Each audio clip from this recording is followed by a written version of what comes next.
Recording.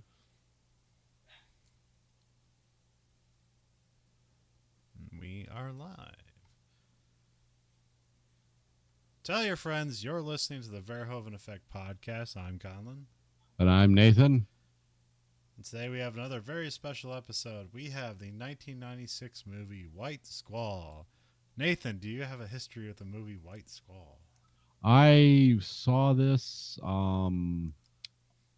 I believe I've rented this and watched it in like, I don't know, 97, 98, something like that. Back when Blockbuster was still a thing. So that tells you how long ago that was. Children, Blockbuster was a place where you rented VHS tapes. A VHS is a tape to tape, digital tape to tape device that would, anyways. It was an amazing thing in its time.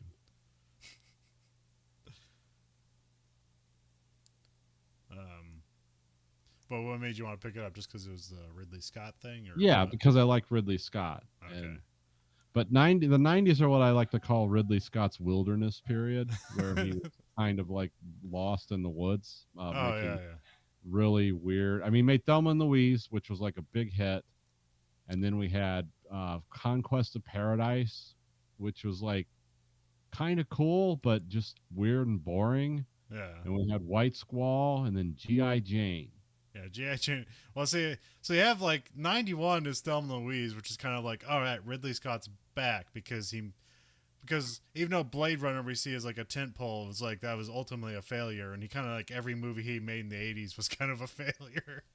Yeah, because after that he had like Legend, Someone to Watch Over Me, and then Black Rain. Like that was post Blade Runner. And then Thelma and Louise, he's kind of back, and that was kind of a kind of low key movie, but it was very famous, successful as far as I know.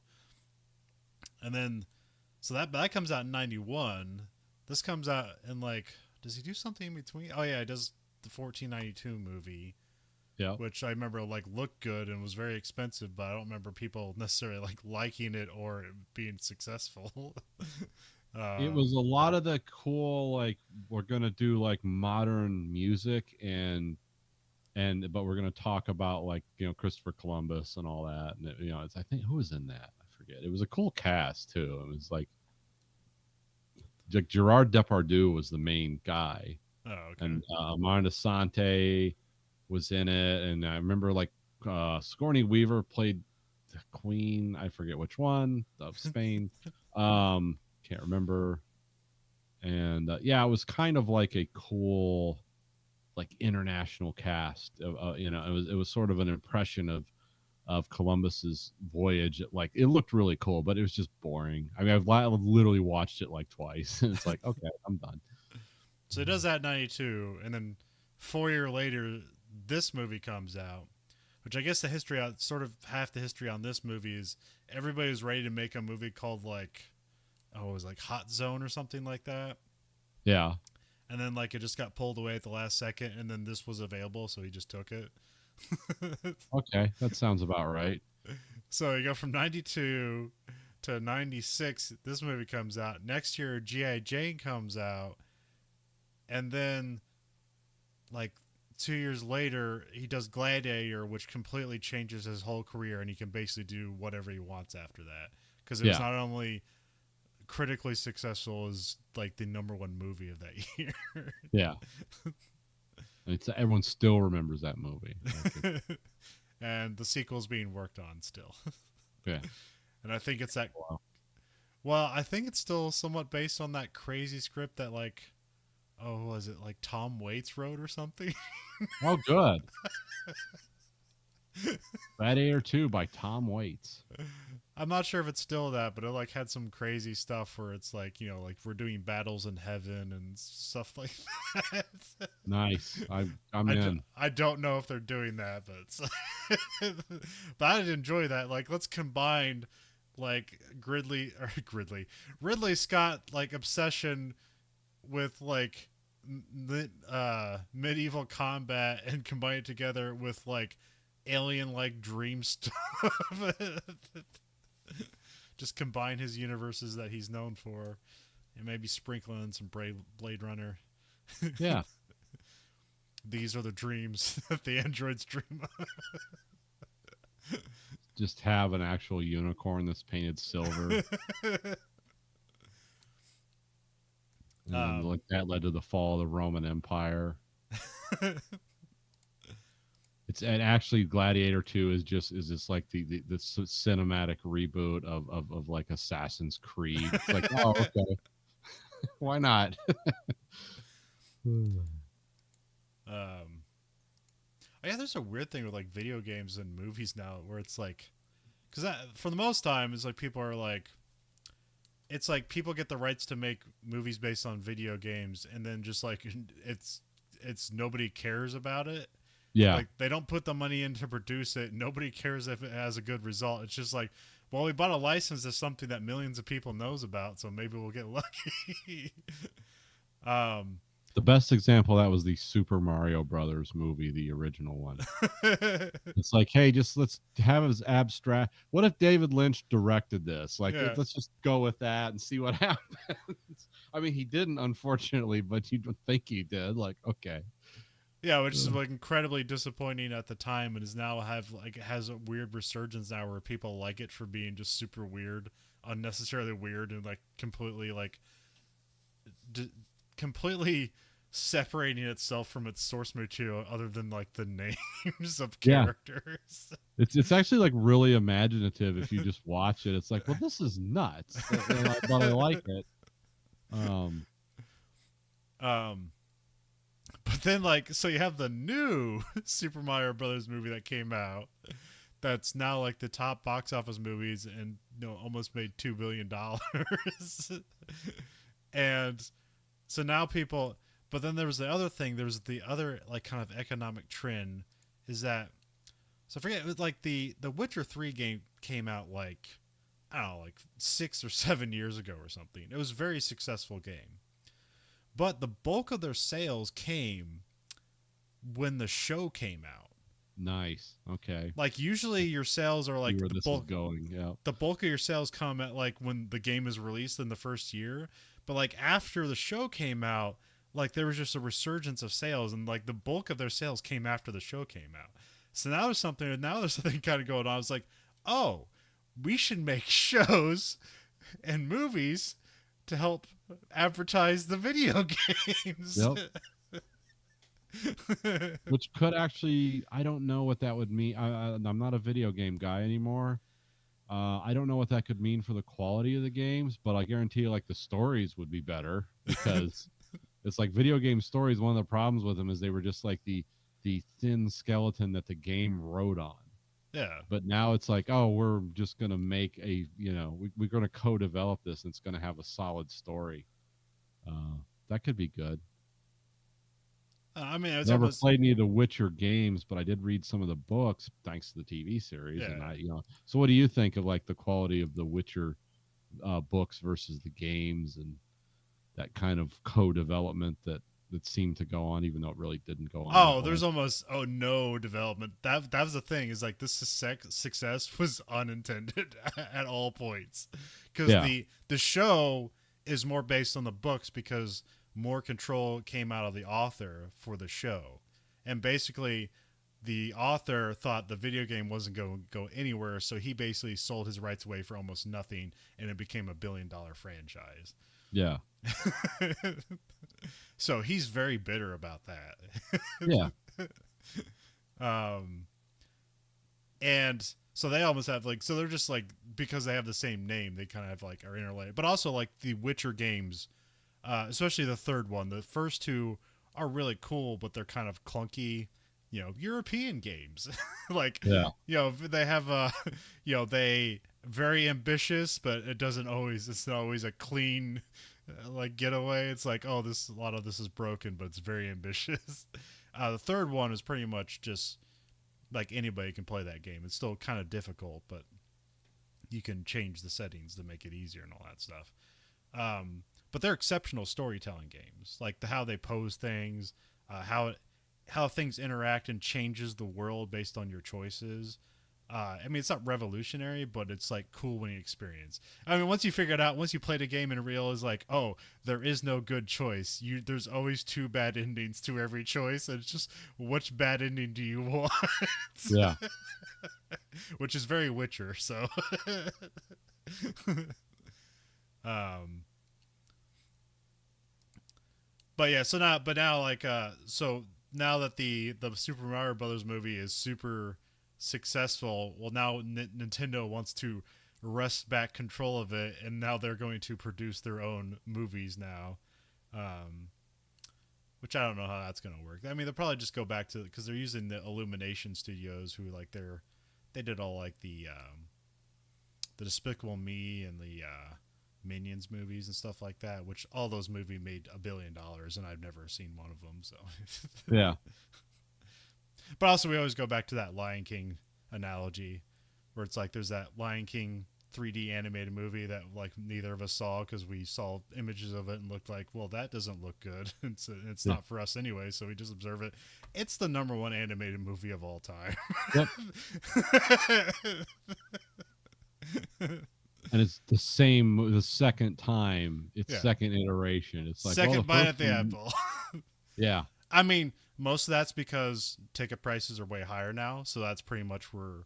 Like, I'm pretty sure if you looked at like the attendance thing, it was probably the old one probably had more attendance, but now it just. But also, there's the worldwide stuff is just way bigger now. So Yeah, that's like your built-in on any Disney franchise is insane. yeah, It's like it's always money. It's money, money, money. Doesn't matter. And you know, for kids that don't like have like formed opinions and just want to be entertained, I'm sure it's an amazing experience. It's for them that is the original Lion King. It's like this is cool, just like the original Lion King was cool, just like the black hole was cool, but it never got that never got that rebirth. didn't even get a ride. Nope. Or did it? I don't know. I don't know. I've never been to Disney World or Disneyland, so I don't know any of those. I know things. people that have been and want to hear about the money that's laid out. I'm like, nope. I get drunk in my living room. Thank you very much. I don't know. There's almost like Reddit threads you got to go to find out like how you actually attend Disney World, because it's like there's people that go there like almost like monthly, and like and they're not making hundreds of thousands of dollars a year, and they just like know how to go to Disney World. I mean, I know a guy that took him and his 11 children. Jesus. They went down there. Well, I mean, he worked at where I did, and also his wife did something. She was like the accountant for the car dealership the whole family owned. And it was like, and they're all Mormons, so it made sense. It's like, yeah, they got that kind of money. He's just there for the health insurance. Like, oh, okay. And some of those kids were adopted too. So they weren't all like naturally, their kids. But I mean, they raised them that way. But yeah. And I was just like, what does it cost to take 11 kids to Disney? Oh, it's a lot of money. Flying them down there or taking a caravan of kids? No, Grandpa had two like bus size Winnebagos. Oh, okay. Because I mean, they own like this giant car dealership too. It's like outside of Detroit. It's like, yeah, these people have no. I mean, it's not even. That's not his dad. It's her. He married into it. So White Squall came out February 2nd, 1996. So it kind of seemed like they were just dumping it out and they didn't know what to do with it. Yeah. Because this movie looks old in a way that I thought like, oh, this must have come before Thelma and Louise. It's like, no. Nope. So yeah, of course, director is Ridley Scott, who we've mentioned. Like, hey, Ridley Scott. We did Legend before, I think, with his. Yeah, and also like just like one of the few film directors like actually influenced my life in terms of like, yeah, Blade Runner like took over my childhood and young adult years. And you're a big fan of Alien, so yeah, and Alien too. That came later on in life, though. It was like early, it was always the atmosphere of Blade Runner, and later in life, it became no, it's more Alien now. It's like, yeah, that's a really amazing movie. Cinematographer is Hugh Johnson, who he kind of had a long career of doing a camera operator and like um, second unit director stuff. So he didn't do cinematography in a lot of movies, but he did this and G.I. Jane, and he did Chronicles of Riddick. Okay, good. That's one of my favorite dumb movies. Yeah, I love that movie. I could watch that movie endlessly. Yes, till Underverse take us all. I was like, what the hell does that mean? Cool.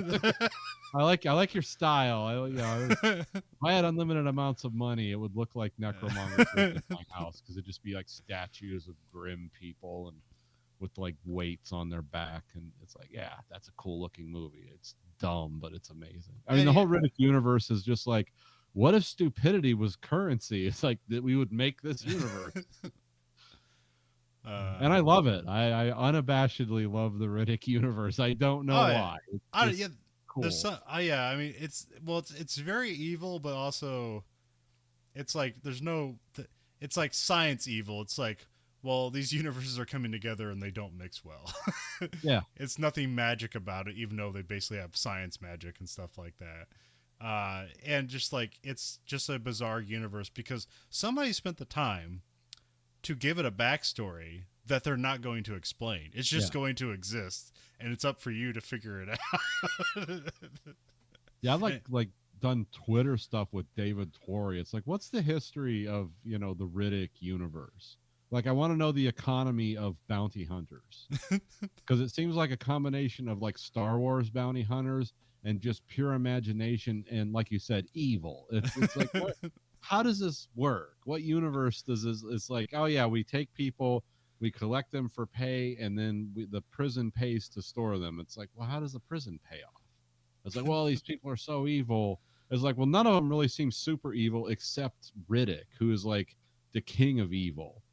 But he just kind of grunts lines and he's really good with knives. Well, also like Riddick doesn't want to be around people, and it's just people's insistence of like, no, we want to control you, and then he kills everybody when they try to control him. It's like, just let me be alone. Nobody will die if everybody just left me alone. Yeah, he's not like fundamentally like just evil for the sake of being evil, but yeah, that's so yeah.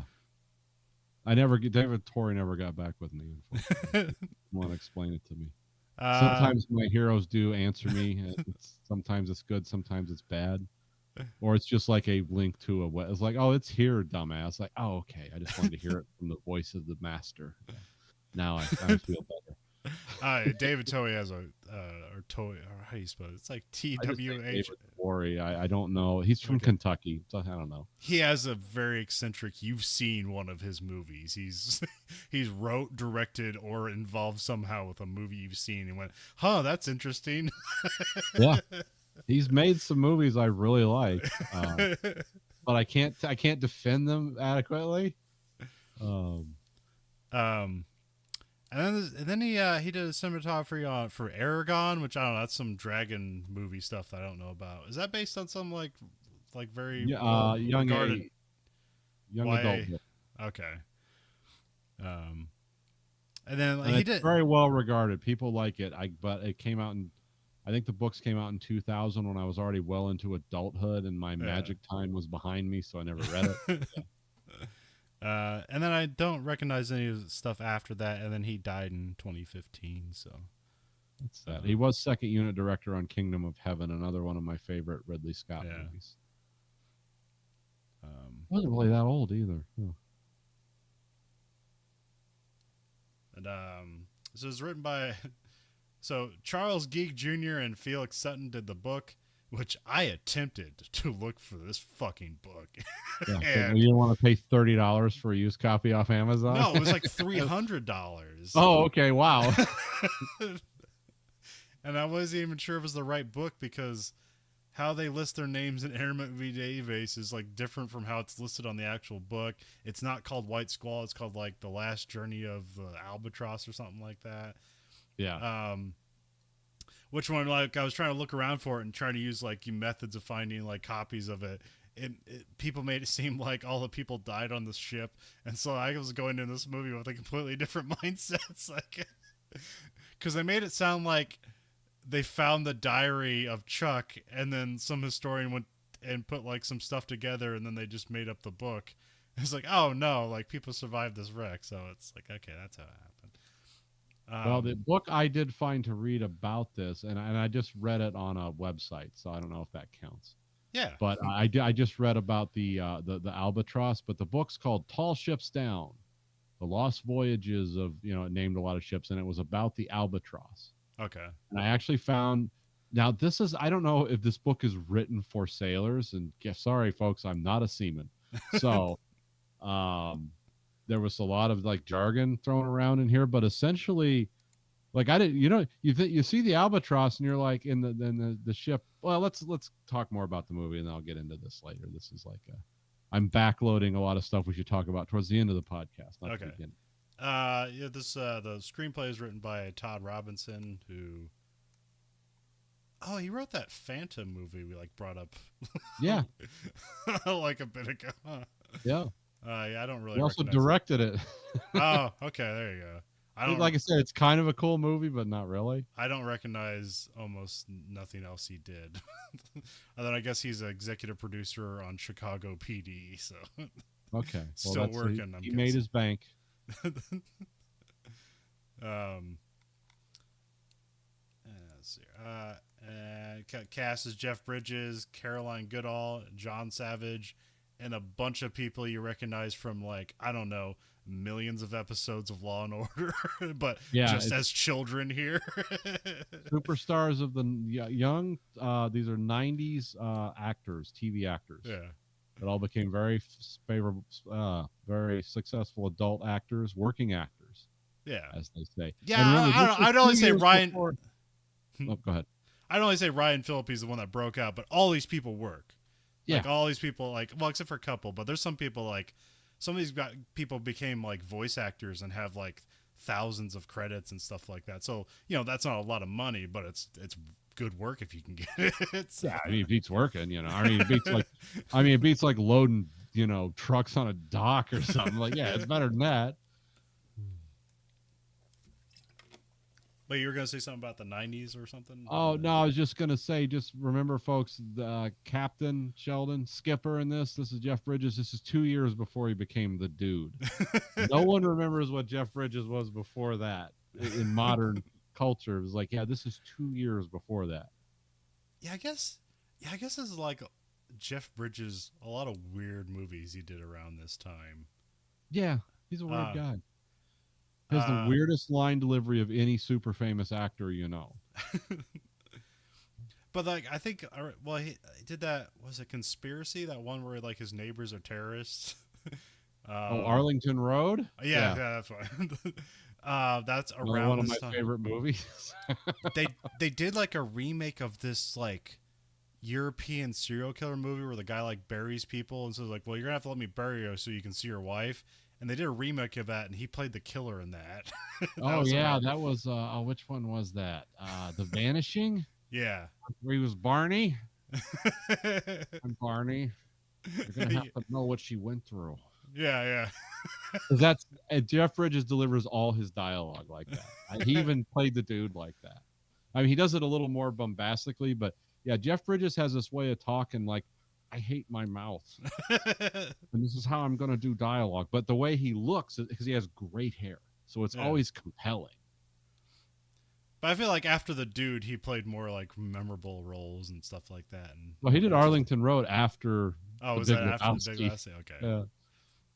But I remember after that, and he was also in The Contender. He basically played Bill Clinton, but it was a different because he was like the president, and he was like, yeah, I know someone who went against this president. It's like you're going to tell your kids that because your political career's over. It's like, yeah, he just does that. But it always felt like up until he was the dude, he was just like kind of a weird character actor that had a famous family. Yeah. And now he's like kind of a household name where it's like, oh, cool, Jeff Bridges in something. Right. He did some weird movie. Another movie with terrorists where Tommy Lee Jones played an Irishman. Yeah, it was like Blowout or something like that, or it was Blown Away. Yeah. And I remember that. He was also in The Fisher King. What? Wait, oh yeah, he was the main guy. Yeah. Yeah, it was Rob. It was the Terry Gilliam's like one of his cool movies that I've watched like twice and never seen it again. It's also in Jagged Edge. Oh yeah. That's one of those Joe Esterhaus written movies. Yeah. And Starman. I like Oh, Starman. yeah. John Carpenter. Yep. He was Slumming it. also a voice in The Last Unicorn. He was Tron, or no, he wasn't Tron, No, but you he was Tron's buddy. And then Uh, Heaven's Gate. Who can forget that? But yeah, Jeff Bridges occupies like a weird space in my mind, though, as a guy that with great hair who does some cool stuff, but really delivers dialogue in the strangest way. although I there's just notice that whenever I know it's him, and when he's being serious, he has a way of doing it where it's like, this is weird. there's a movie I know we have to watch at some point because I saw a trailer for it and I was like, this looks like Thief, but like a 70s version of Thief, even though Okay. Thief was like 1980. Where it's like it's Jeff Bridges and Clint Eastwood. I think it's called like Thunderfoot and Lightfoot, and they use like a cannon to rob a bank. Oh, Thunderbolt and Lightfoot. Yeah, Yeah. the artillery bank robbers. Yeah.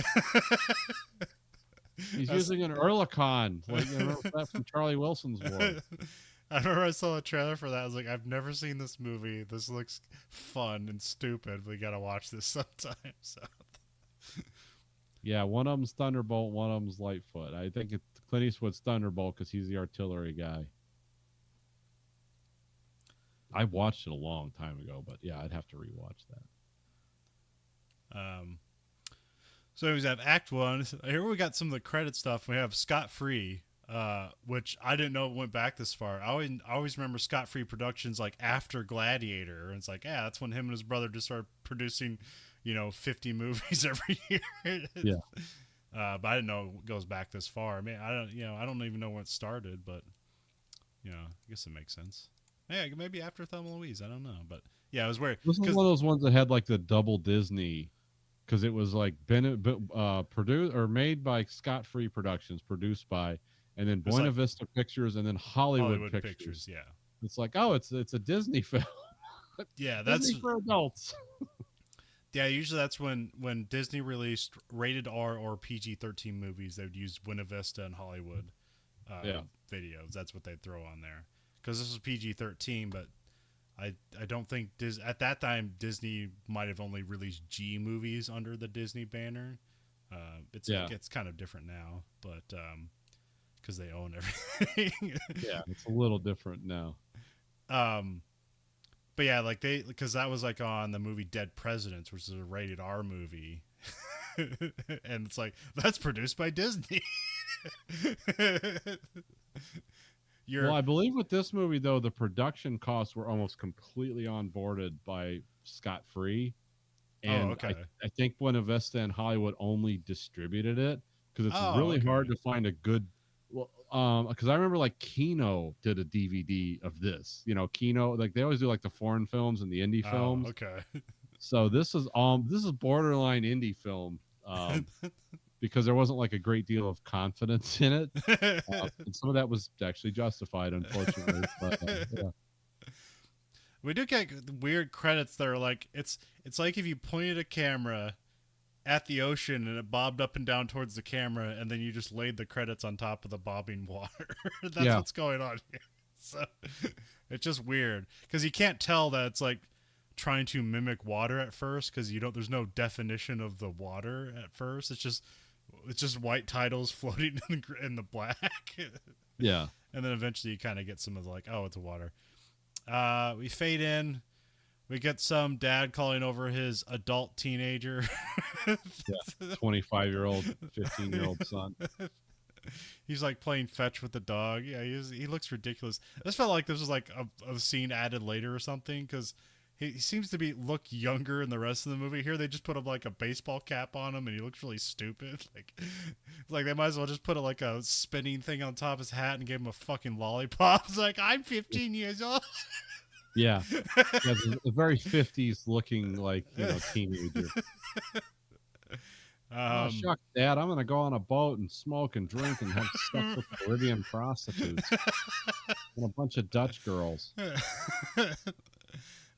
We get titles: Mystic, Connecticut, 1960. So that Sounds like kind a of cool place to live. what's Mystic River? Is that like in Boston or something? Yeah, I think so. Okay. I didn't know if there That's was one a of those connection horrible accent movies that came out. there. Oh shit, Andy, what are we gonna do? These fucking guys, they're out here, they're raping the kids. Tommy, why are you raping the kids? It's like, what is this? What are they speaking English? What are they doing here? I don't know that I forget the guy who wrote those books, but like they all got made into movies, I think. Yeah, oh yeah. It's and, called the Boston Trilogy or something.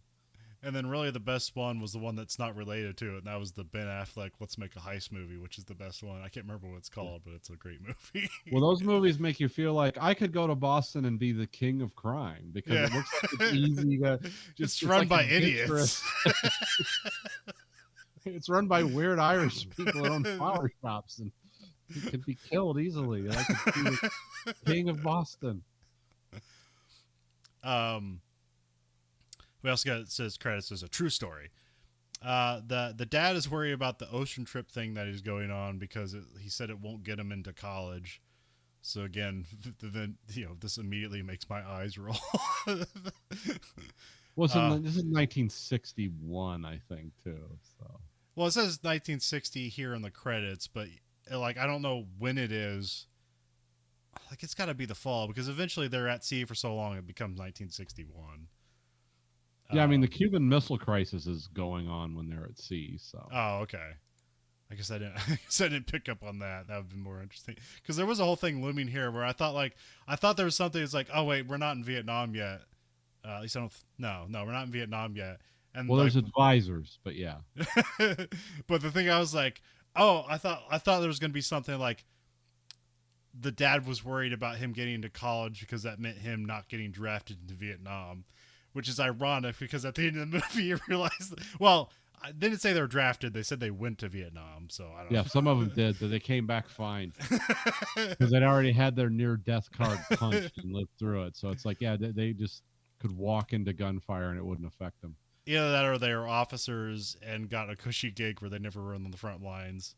Although when you hear stuff about Vietnam, it's like, well, man, there's no back lines, there's no front lines. Danger was everywhere. So Yeah, that's when we decided to like, yeah, we'll just do strategic hamlets and fire bases. Well, like the battlefield's potentially everywhere.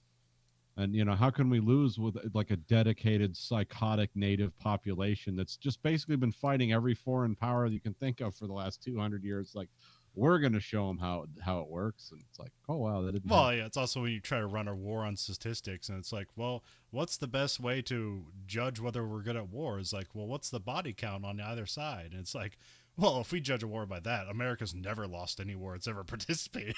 Yeah. Nothing is more expensive than taking an American life. Yeah, I mean, there is a certain logic to math war, but it's a certain cold logic. It's like, this B factor you're trying to work into this equation is a human life. Well, not in the places where God pays attention. Oh yeah, you're right. Okay, you got me there, Mr. McNamara. We cut to a bus station. Here we get it's Chuck Geeg. Yep. It's played by Scott Wolf.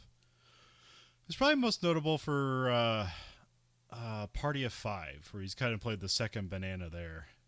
Okay. Here he kind of seems like somebody who'd be like, hey, do you want Tom Cruise, but like a B-level Tom Cruise? He really looks like a young Tom Cruise in this movie.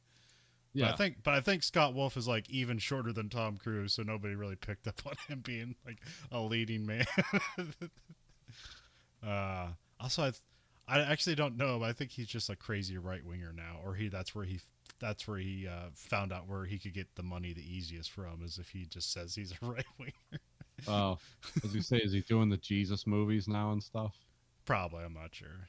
I can't He lives remember. in Canada now, so. Huh? Was he just always Canadian? I don't know. No, he's from Boston. Huh? He lives in Vancouver, so it's probably like close to acting. Oh, okay. I think his wife's from there or something. I don't know. I haven't seen him in anything really. If you have his IMDb up, what's the latest thing Scott Wolf has been in? Let's see. There was like a 10-year hiatus in movies between Meet My Valentine and Trunks. Neither movie I can click on. Let's see. Television, we have Saved by the Bell, Kids Incorporated, The Commish. Remember that one? Yeah. One of those police movies. NCIS for a couple years. Huh. Spin City for 1 year. Everwood for 2 years. The night. Yeah, so he's been working on like just CSI type stuff. Okay. Voltron, Legendary Defender. But these are all like guest appearances. It's not like he's like the main. No, he's like a well, there's a movie where he plays like a doctor called The Night Shift, or a TV show. He was in like 35 episodes. Huh. He was in the remake of V that I never saw. Oh, that's right. Yeah. So yeah, we got to the bus station. Yeah, so, the Party of Five's like his big one. Yeah. Yeah. Chuck's being seen off by his parents. So he's going off to this Ocean Academy thing. The boat's called the Albatross, which is supposed to be seen as ominous because that's also like a thing for like what do you call it? It's like a burden when you say it's like something is an albatross. Yeah, an albatross is like a I mean, it's a bird, but when you say something, when you like in a context of an event, when you say something is an albatross, it's like something, a burden being hung on your neck or something like that. Yeah, it's basically like just a false. It's like I'm going to throw a lot of energy into pursuing a false, or a failed outcome. It's like, oh yeah, it's like like the Valkyrie supersonic bomber turned out to be an albatross, even though it's like, oh, it's a Mach 3 capable bomber that like the Russians can't shoot down, but then like, oh, the Russians can actually easily shoot it down because it's just a missile traveling in a straight line, and you can just use math to predict where it is. And also, you can only put one small bomb in it, or or it has to be an insanely powerful bomb. And it's like, yeah, and we spent billions developing this thing. It's like really cool, it works, but ultimately an albatross because it doesn't get us to what we need to be. Also, an albatross is good luck for sailors in nautical terms because, like, there was a famous book, I don't know if it was Old Man in the Sea, or anyway, someone kills an albatross and like the ship's screwed because of it. So it's multi-level thing. Yeah.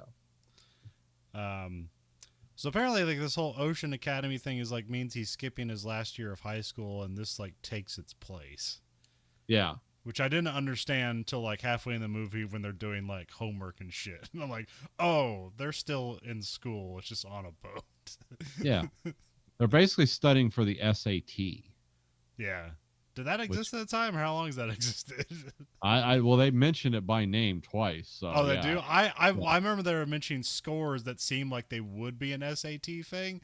But I just wasn't the sure one guy got around. like, oh, you got an 1100 and you told us you couldn't read. It's like, well, that doesn't sound right. Maybe. I guess I didn't try hard enough. I don't know. I never took the SATs. I only took the ACTs.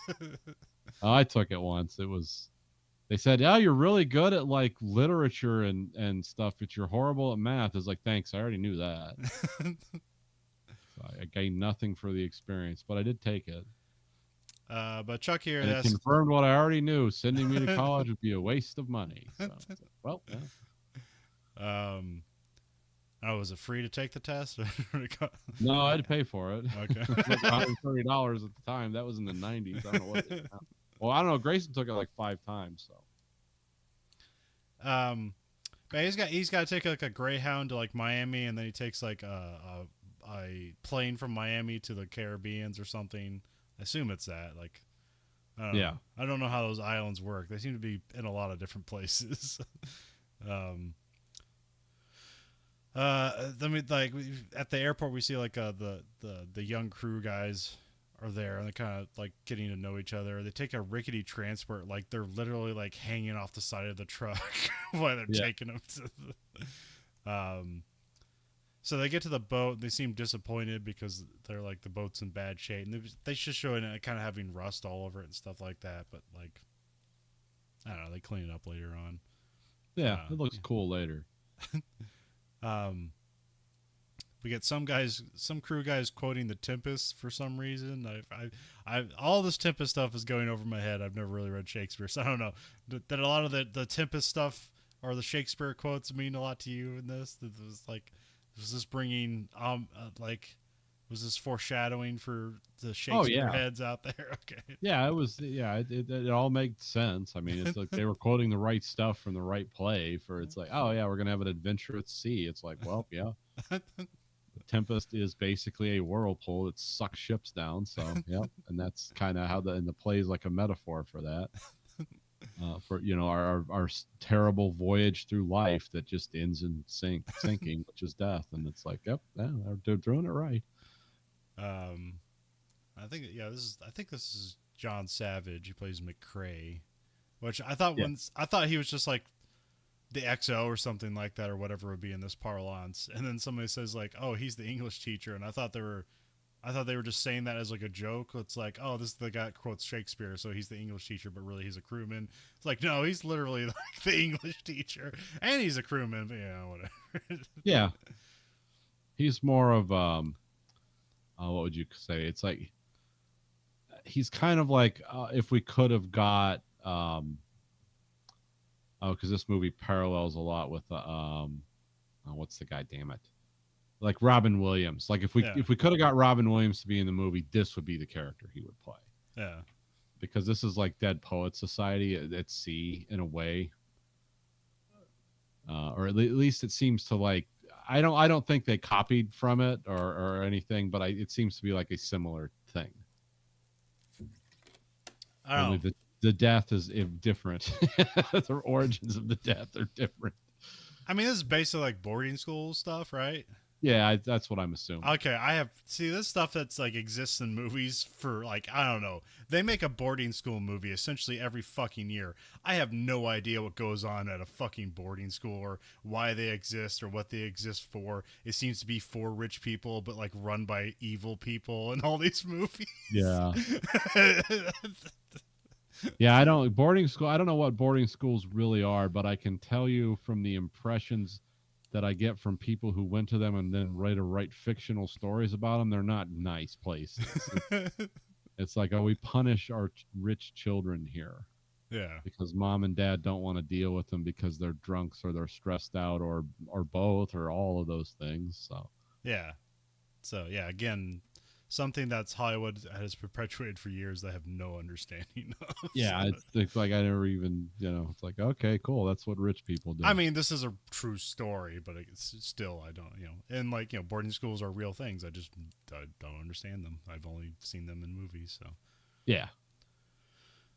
then we have a young Ryan Phillippe shows up. He plays the weird Gil Martin, and he just has a picture of his brother, and he just mentions that he's dead. And here his character starts out. He seems like he's autistic. Years before we probably knew what that thing. I mean, there was autistic people back then, but in the '90s, everyone was just some version. Everyone that was slightly off, they would refer to them as retards. That Yeah. would just be the full blanket thing because we had no understanding of, oh, someone's weird. Is there a medical reason for it? It's like, no, someone's weird. They're doing it intentionally. We don't like them. So, Yeah, he's just messing with you. When you shake his hand and he screams, it's like that's because he's the problem. um, but like I don't know. Later on in the movie, he doesn't seem to have autism. He just seems to be like weird and awkward. He's traumatized. Yeah, He's but someone also, who's dealing with trauma of something that happened, and he says right up, "My brother died. Here's his picture." That's how he introduces himself because that has taken up such a large space in his head. It's like yeah, this. You must know this about me. This is a defining thing in my life because I'm just a young man. That's the biggest thing that's ever happened to me, uh, which is kind of sad and endearing in a way. But a lot of people would find it off-putting to meet someone and immediately be told about the ill-fated death of a family member. It's like, huh, that's sad. Why did you start off? That's not a good opening move conversationally. But when you're a young kid, yeah, and you're awkward in meeting strangers. You might say something weird like that. Hey, what's that picture of? Why is that your one possession?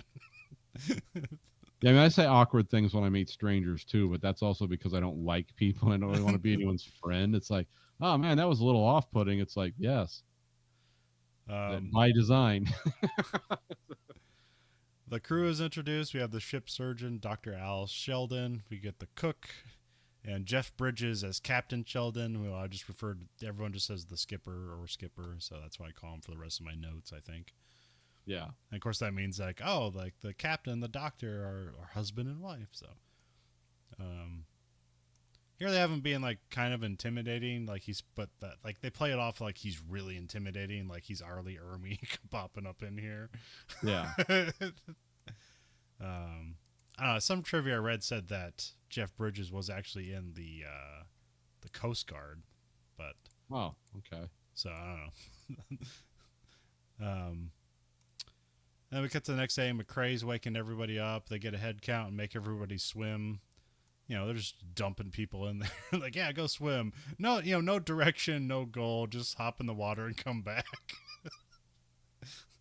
And then like the bad boy of the group like challenges like the head. I don't know. He's like the first mate. Like it's Robert March is the first mate, and he's just like a kid. Which presumably he just does this every year as well or something. I'm not sure, but it's presumed that he's done this multiple years. I think. Yeah, I didn't really exactly understand that, but yeah, I think he was like, oh, he's a student who just stayed on. Yeah. So he's young enough to relate to the kids, but enough of a sea salt to know that, like, oh, this is how you do it. But I mean, yeah, it's the bad boy Dean. Like, basically, is like, yeah, I'm not swimming. I'm not being told what to do. I do what I want. And so he challenges like the March here to like, hey, why don't you go swim for your breakfast? And so he goes and climbs like a mast and jumps off of it, and then Dean climbs basically all the way to the top of the ship and does a spin move and a gainer or what. I don't even know what a gainer means. Yeah, whatever. He does like a diving move off the top of the mast to impress everybody, and somehow doesn't kill himself. So yeah, I don't know. Was diving big at the time? I don't know. I think in some places it's like an East Coast thing. Well, it seemed like they like really held on to like all this diving moment in the movie. I'm like, is this important? I guess it's important if you don't break your neck. Yeah, but why are we shooting this in slow motion and really like I don't think anything else in the movie is shot in slow motion, but this is. It establishes something about this character. He knows how to dive. For no reason. He's like the James Dean of like rich kids that go to. You're not gonna push me around. Yeah, he's illiterate and can't do math, but he can dive. That's his character development. And he can smoke. Oh, everyone smokes in this. It's like well at first he's the only wonderful time. Yeah, at first he's like the only one that smoked, and then like literally like a scene later, like almost everybody else is smoking. I mean, I think, I can't remember when, but I think at this time you could smoke when you were like 16, because I don't think it came until like, you couldn't smoke until you're 18 till like the 70s or something like that. I can't remember. It was like pretty late when you think like, oh, they didn't stop children from smoking till like the 70s. Yeah. I can't remember, but well, it's also a state thing, so I think. I don't know. Well, they're not in the U.S., so I guess you can just do whatever you want. Oh, yeah, that's true. Yeah, because they're drinking later on, so. Yeah. But again, yeah, I don't know. I guess I don't drink or smoke, so I don't have to come up to these gateways of like, oh, I need to drink and smoke. How does this happen? It's like, well, what if you just didn't need to drink or smoke? Yeah, see, I always pounded my head into those fun barriers in my life. I thought the 21-year-old drinking age was like bullshit. It's like, oh, this is insane. How am I supposed to live day to day without, No, I'm kidding. I'm not a day drinker now. I wasn't even when I was a kid. So, but yeah, I wrote, Dean does an even higher leap off. He does an elaborate dive, and then I wrote, this is embarrassing. Yeah. Yeah, this movie was a lot more aw shucks than I remember it being. I think they're just trying to inhabit the time that they're in. I guess. In the movie. Well, it's like, I don't know, maybe it's unfair. There's a lot. I was watching the new season of Hard Knocks, and there's a lot of just like, fun but empty gestures about like teamwork and coming together. And it's like, like, I know what you mean here, but this is garbage. Yeah. Yeah, this is people with like this emotional trauma from whatever their parents are doing. Because basically, like we'll go back to the talking about boarding schools. What I thought about boarding school is, like remember American Psycho, like the main character in that. Yeah. That's why you send your kids to boarding school to become that. It's like, oh, I want my child to be distant and cold and emotionally dead. That's where you send them to learn that, because if they want to be future rich people, that's how they always seem to be that way. Um, at least in Hollywood. This is the whole Hollywood universe. So yeah, but in this movie, it's like, no, we send them to sea to just uh, uh, teach them some lessons about survival and working together. Which Yeah. like sometimes that works, but sometimes that just like brings out the worst aspects Oh of yeah. people. That sounds well. I mean, I don't know. Because like in football, it's like, yeah, these guys are all professionals. So yeah, you can have these let's come together speeches that like are ultimately meaningless. But if you can trick a millionaire athlete, a one of a kind athlete, into working like 1% better, then that will mean wins on the field. Yeah, because his talent but that X factor of bullshit, like, oh yeah, we could have a winning season. Yeah, exactly. It's Here, worth your time to do those coach speeches. here, all this motivation is like, okay, these guys are all strangers. They're unprofessionals. So, of course, this is how you train them, by just throwing them into the fire and Yeah. having them figure it out and yelling at them for when they're wrong. It's because that's a quick way to train people who don't know what they're doing and they're all strangers.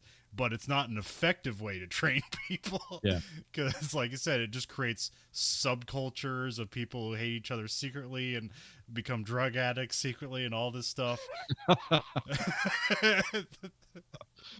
Yeah, it's the worst elements of society for what is, because there's always like a role that people will fill. There's 7 roles that people fill in every group dynamic or something, and it's Yeah. like, yeah, this is where prostitutes and serial killers come from. Is this kind of culture.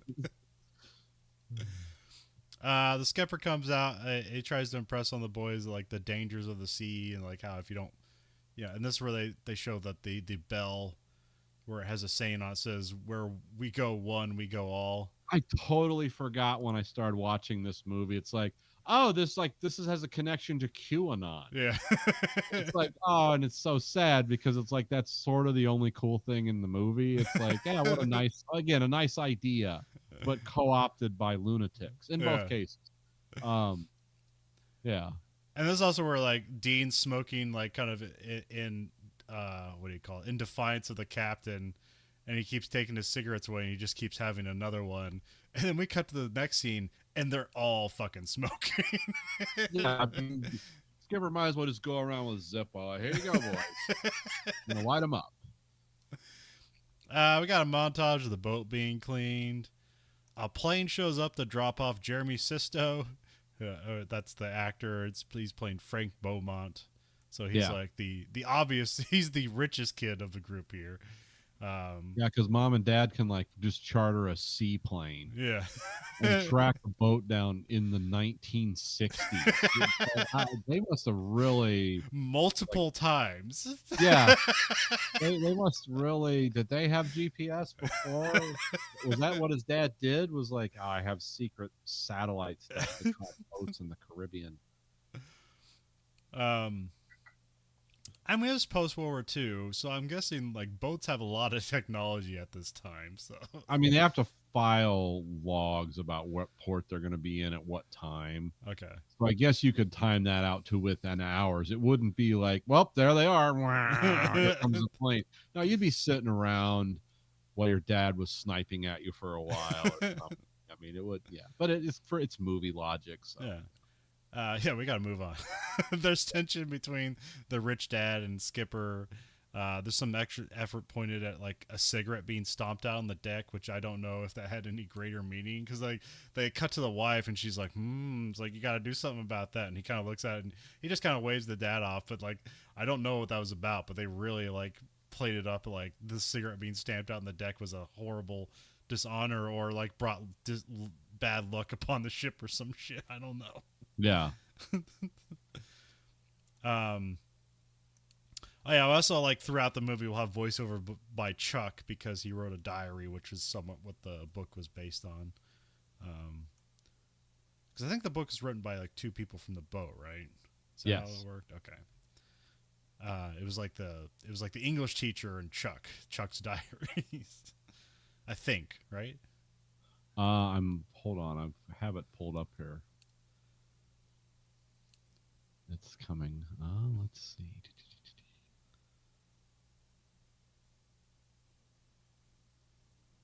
Why doesn't it have the? It has every book but the one those guys wrote on my list. It's like really good planning, Nathan. You're really kicking it out of the ballpark. Yeah, it was Charles Geig and Felix Sutton. um, I'm not sure who Felix Sutton was. okay.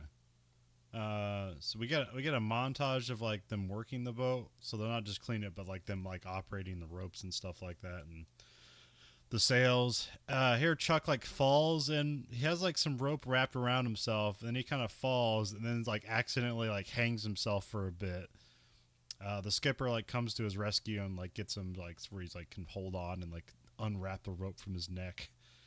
Um, Yeah, it's a really like nasty looking fall. It's like he falls out of the rigging basically with a de facto noose. He's just kind of like kicking in free air. It's like somebody better get one of those hook things and pull him in. the skipper runs up and pulls them aside, but then they get back down, and then Gil gets put on blast for not climbing up to save Chuck. So this is where I basically find out, oh, he's afraid of heights, and so Skipper forces him to climb.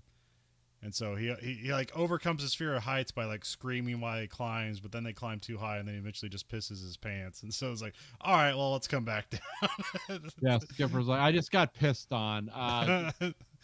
Did you just piss on me? Get down.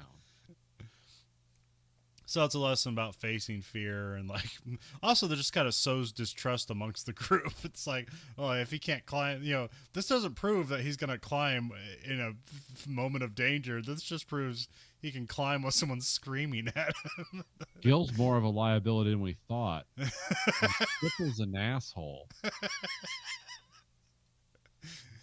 And we cut to a scene Because when they get down, the skipper's like, can we find a job that suits Gil's needs better? He's like kind of almost acquiescing that like, yeah, maybe what I just did was a little screwed up.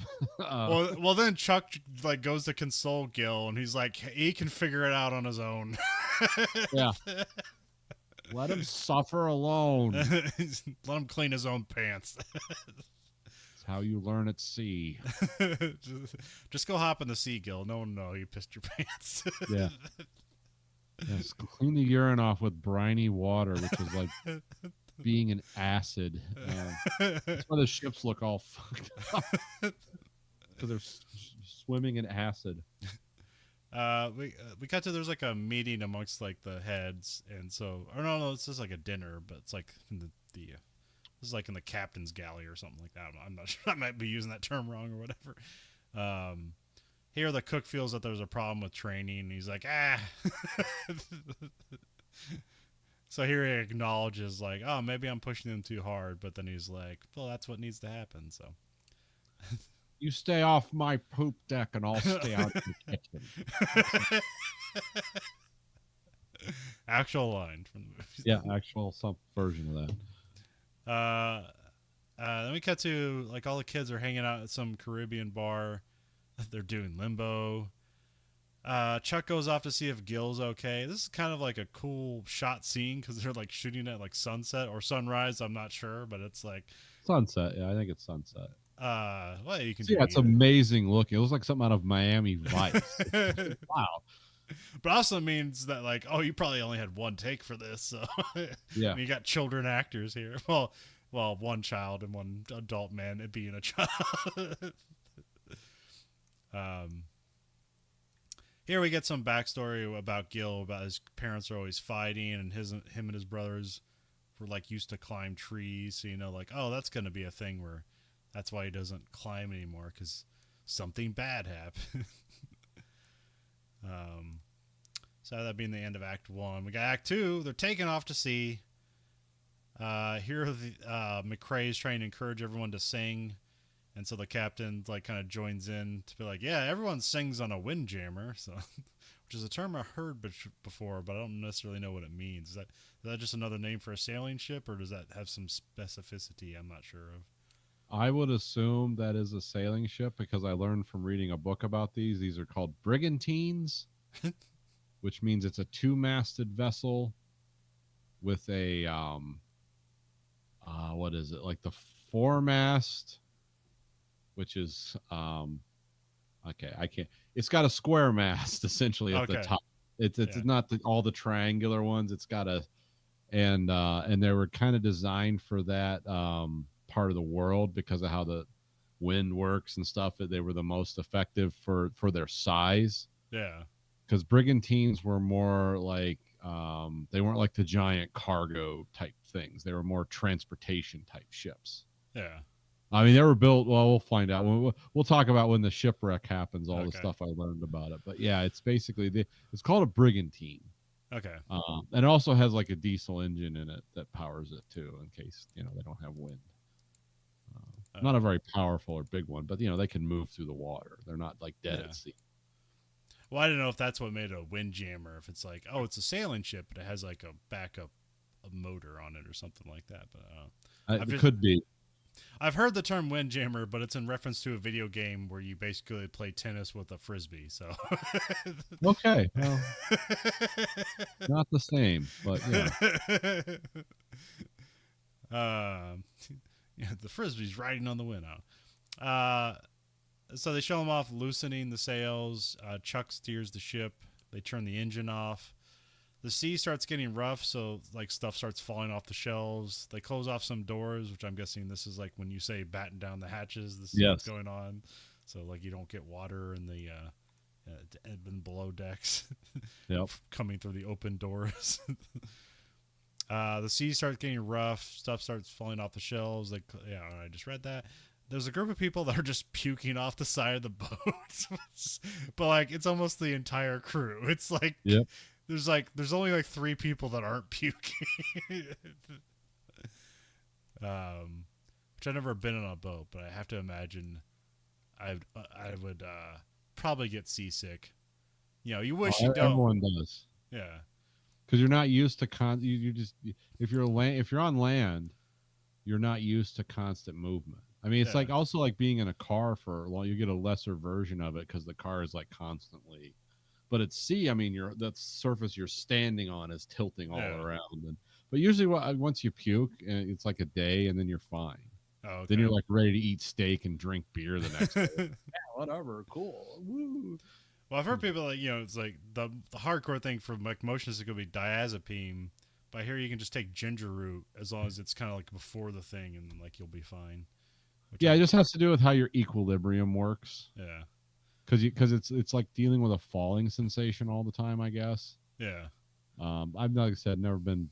I'm not an old salt of the sea by any means, but they send some people down to their bunks. I think here it's like Dean. No, or is it Frank that complains like, yeah, I'm not standing watch here, and so they send him down below or something. A sail starts ripping. Oh no, this Dean stays up here. Yeah, it's Frank that complains. It doesn't want to do it. Dean grabs like the loose line and he gets thrown into the sea, but he's like still holding onto the rope. Here, Alice, the doctor, climbs down to the side of the rope and helps him get back on the ship. And then like yeah, the skipper's just kind of like hanging off the side with a life preserver, just kind of waiting to see what happens. Then we cut to Chuck is writing his diary, and while he's doing that, Gil has a nightmare about falling. Gil's brother died. You ever like Gil's brother died from falling out of the tree that they used to climb when their parents fought, and like he was off in some camp somewhere, and so he wasn't there to save him or watch him die. I don't know. yeah, he can't. He blamed himself for some reason, but it's like, well, your parents are drunk. I mean, I assuming that's why they're fighting. Yeah, or something. Yeah. Or something. Either parents are some kind of irresponsible people, and it's sad. So older brother's hiding in a tree, into like his teenage years, which makes me think like, are they just ripping the house apart? Like, is the dad running through the house like the Incredible Hulk, just smashing through walls to get to the mom? I mean, I don't know. We didn't grow up with a lot of violence in our home, so I don't really know what that's like. It's kind of abstract to us, so it's like, oh, okay. Oh, they were fighting, and the kid's up in a tree. I'm thinking I'm getting up in a tree, like, oh, dad's like swinging an axe around in the house or something. I don't know what. I just wonder because it's the '60s and probably the parents don't seem to care where their kids are. How long it took them to discover the body? Yeah, can you imagine that? Like, you're just having a knockdown drag out with your wife for whatever reason, because dinner wasn't hot, or I don't know, whatever. People fight about. And you're like, God, I can't take this. You go outside and your kid's dead. Like, his head's turned around backwards and he's laying at the bottom of a tree. It's like that's just nightmare fuel to even think about stuff like that happening. When you really just sit down and like put yourself in that situation, like, what the hell? Yeah, but well, I imagine for '60s drunk dad, he was probably just like, "Oh, come on." Yeah, get up. Yeah, crybaby. It's like one eyelid's like half open. Yeah, it's like obviously like just neurological death has occurred. The spine is like severed. It's like slapping him, like, get up, turn your head around the right way. And then he starts crying. Yeah, then tears. First violence, then tears. We cut to they pull into a port, which I'm not sure if this is just still the Caribbeans or somewhere, some island. Yeah. They find out Gil is a virgin, so then they like put together money, which really they're probably all virgins. Yeah, I was gonna say I don't think maybe the James Dean acting guy, but that could all be an act too, because I was just I always remember the guys in school that always claimed to know a lot about sex. It's like you find out later in life, like, oh, this information was really wrong. It's like, yeah, because he was lying to you. It's like, yeah. I always thought it's like, wow, I'm around all these sex masters and I know nothing, because I never tried to bullshit anyone. I was like, I was the fat kid in school. Like, yeah, come on, I've never had sex. I've never seen a tit. I mean, come look at But it's like, yeah, I used to know guys like, man, everyone's having all this sex but me, and then I found out later in life, it's like, yeah, no one's having sex. And if they are, it's something desperate, weird, and will lead to like some kind of infection. So yeah, probably good. Probably good you weren't doing that.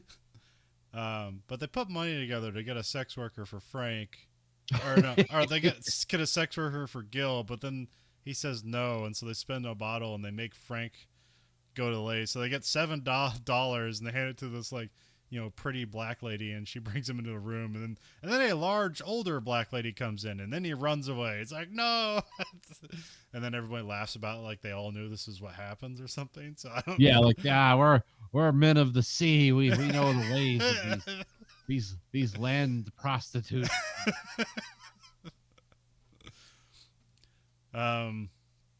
We cut to it's night. They're all drinking. They hear a chime, and they start to run to the boat, but the boat is taken off. But like yeah, because Frank ran away earlier. He's already there waiting, but like they already left. So I don't I don't know. Yeah, these guys, I assuming these guys just got like shadracked, like they were just drinking like massive amounts of liquor, because it's like that time frame they were given was like pretty wide. Yeah. And so I'm guessing like they just drank until they passed out, and this, oh yeah, we got to go do this boat thing. So they end up fighting each other, like who's at fault for this, even though they all know it's them. Yeah, some of them like beat each other bloody. Like, what are you guys doing? Well, actually, they're actually like trying to figure out like, what do we do next? How do we get home? The boat's gone. Like, we've missed our opportunity. And then they just start fighting. So we're gonna become indentured servitude servants here, and we have to like bring in the cane harvest. We're screwed.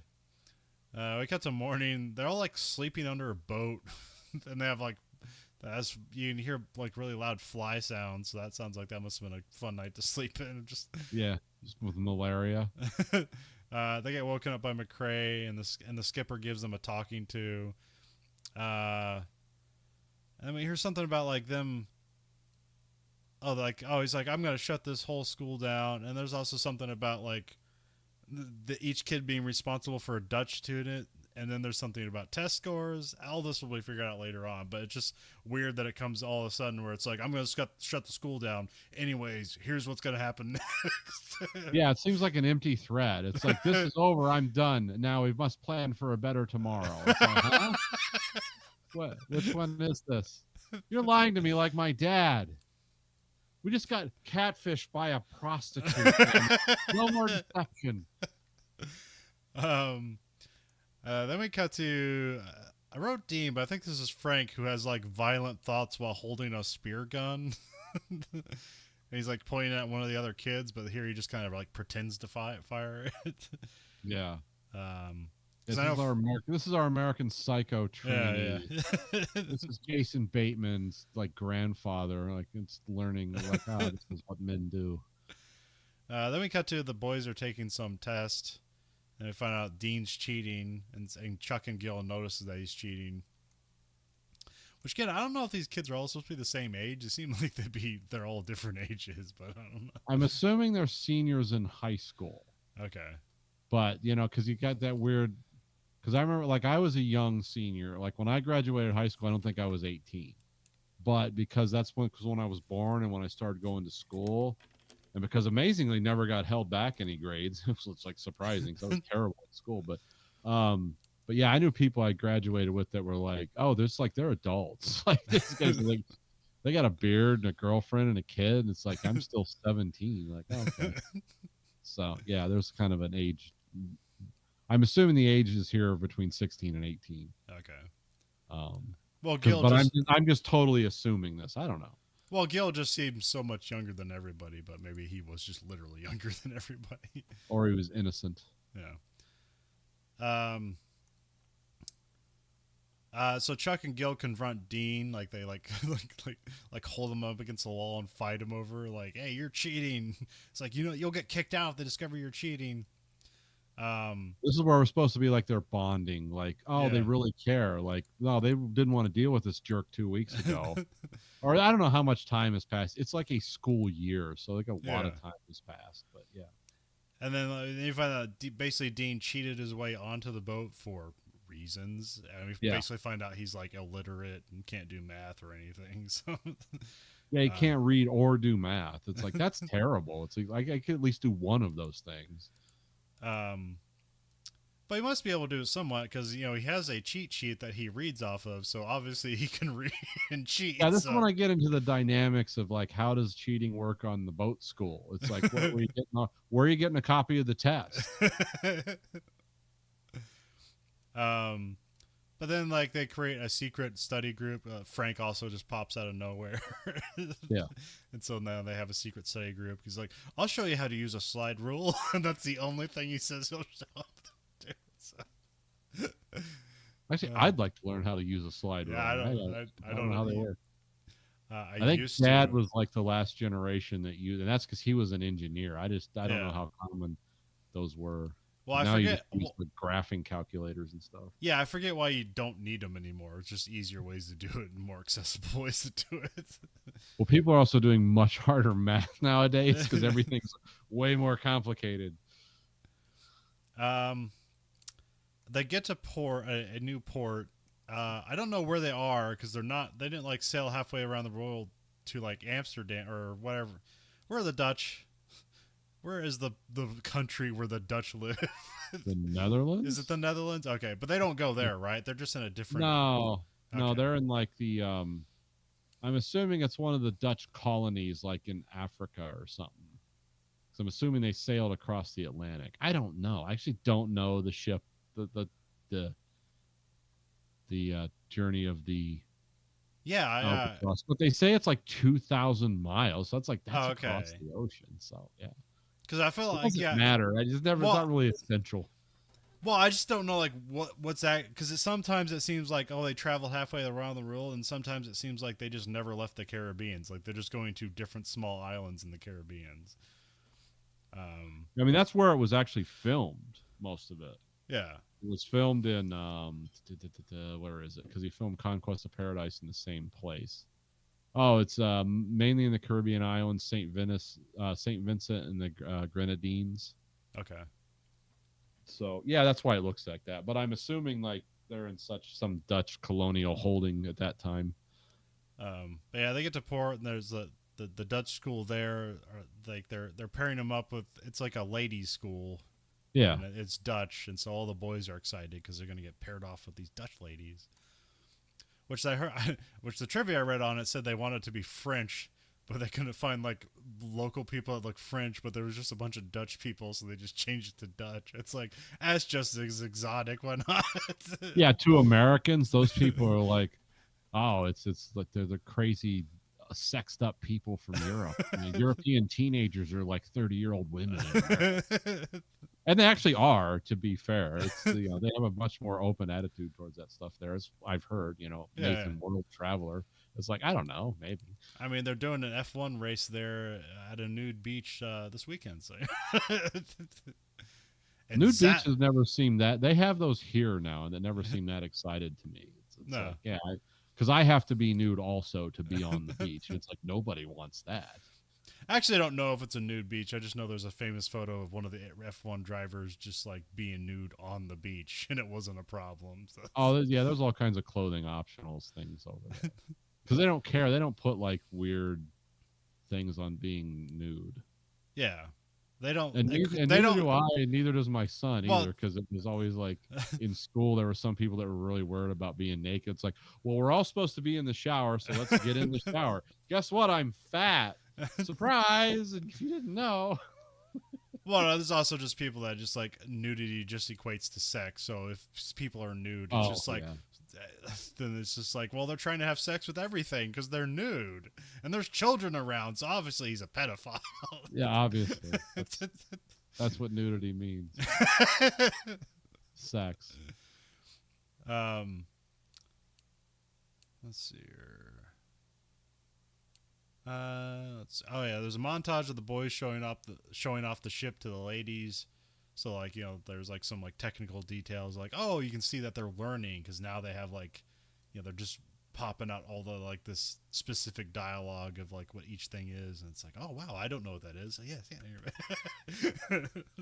Yes, and this is the mizzen mast, and this is the every rope here has a purpose. Like, oh, cool.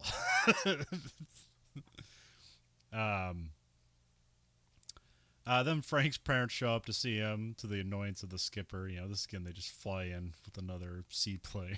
Yeah. Cut to nighttime, and it's like a formal dinner with like the two classes and like other people. I don't know. It seems to be way more people than just the two classes, but could be just related to the Dutch school that's here. I'm not even sure if there's a Dutch school here, or if it's just like a Dutch class visiting this area. Frank is eating with his parents, and he's upset that he's not eating with the crew, and so Frank's dad gets mad about this. So they go outside and they have a very awkward struggle. Like, I don't even want to call it a fight. It's just kind of like holding each other in a weird way. It's like, I'm trying to get you in a neck hold, and you're not cooperating. And then we cut to Chuck sneaks off with a girl, and he like says all the stuff to her, and she doesn't speak English, and then basically they have sex. Yeah. It's every young man's dream. These sexed up Dutch girls on a boat. And then we cut to Frank is like, he's either acting drunk or is drunk. I don't know. Like, I don't know how he acquired enough alcohol, or if he's just being weird because he doesn't want to deal with anything. I think he's drunk. Okay. He must have drank some hard stuff to get that drunk that quickly. Oh yeah, just blah, blah, blah. Cask strength rum. My favorite. Doesn't take a lot, especially when you weigh 100 pounds. He just has a stick, and there's just like lights dangling off the rope, and he's just like hitting the lights with the stick, which is kind of cool. It's like, hey, that's a fun way to be angry. Yeah. And those lights are very small, so it's it's good on him. They'll have that good hand-eye coordination because you can barely stand. Really. And then he's like kind of stumbling towards the party, but Chuck and some of the boys like try to get him out of there so he doesn't get in trouble. Um, then we cut to like the skipper and the doctor dance for a moment. So this is where the movie's like, all right, they have a relationship. We better prove that they love each Yeah. other. And then ignore it for most of the movie. Yeah. Yeah. It's like you actually know they care for each other. You don't think they're not just in the the captain's quarters, him and his wife, and he's like just reading like grim statistics. The sea will claim us all eventually. And how we face that death says a lot about who we are. And Alice is just like, can we just have sex?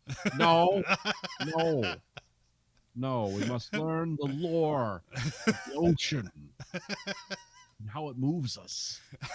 We have amazing hair, but this isn't a wig. We cut to day. It's English class time. Here the class get distracted and they run off to go look at dolphins. And then for some reason, Frank gets out a spear gun and shoots one of the dolphins. He's like, hey! Total psycho move. And he's kind of looking to the other kids like for approval. It's like, wasn't that cool? They're all kind of like, well, I guess, I don't know. What did he do? I mean, they're all kind of horrified by it, but it's like, no, dolphins are mammals. You're not supposed to kill them. But this is 60s. Obviously everyone's like, a dolphin's just a fish. So. Yeah. No, Flipper was on TV then. I guess. No, probably later. I don't know. Yeah, it was late 60s. Because that was in color, so. Yeah. Actually, no, there were seasons in black and white, wasn't there? Yeah. I only know about, whatever Nick at Night had. That's what I know about 60s TV. He's whatever came on after Nickelodeon stopped running and they started running Nick at Night.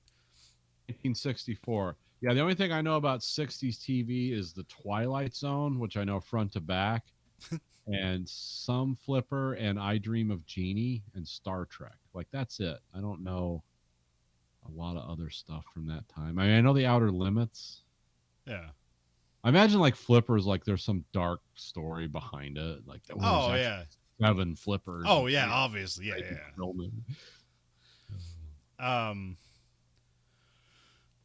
So yeah, they shoots one of the dolphins, and so they go out to like assist the dolphin, and they crane it onto the boat, and then like the doc says like one of the dolphin's lung is punctured, and so the skipper gets a big comically giant wooden mallet. Yeah, like the Super Mario Brothers hammer or the Donkey Kong hammer. Dun, dun, dun, dun, dun, dun. And so he wants Frank to kill the dolphin. He's like, you just finish the job. And he's like, I'm not gonna kill the dolphin. He's like, you already did. But he won't do it, and so the captain beats the dolphin to death. Like, not one hit; it's like multiple hits. Yeah, like its tail's like flipping up in the air and like making weird clicking sounds. And now I always wondered, like, because now it's like, well, Frank's definitely off the boat; he's freaking psycho. But it's like if he had finished the dolphin with the hammer, would the captain have let him stay? I was kind of wondering. Like, yeah, it's a man's job, and you did it. You followed orders. You're the first mate now. The other, you're out, you pussy. We'll call him Dolphin Slayer, the Dolphin Hammer. Didn't happen. So. The skipper and Frank have a confrontation. The skipper says he's kicking him off the boat. We cut to there's a meeting with Skipper where Chuck tries to convince him that they shouldn't kick Frank off the boat. And so then the skipper and the doc sort of have a fight about it too. And it's like, well, they got his back, so he must be worth something. And then we cut to the next day. Frank's getting kicked off the boat, so they're just walking him away. The skipper's walking away to some port. Here, like, Gil overcomes his fear and climbs the main mast all the way to the top to ring the bell to say goodbye to Frank. Which I thought he was like ringing the bell, like, because he's saying like, "Come on, Frank," because like he's usually just telling him to like will him back to the boat, and then everyone's okay with it. But no, it's just him saying goodbye or whatever. Yeah. Because even the captain said they believed in you even up till the end. Yeah.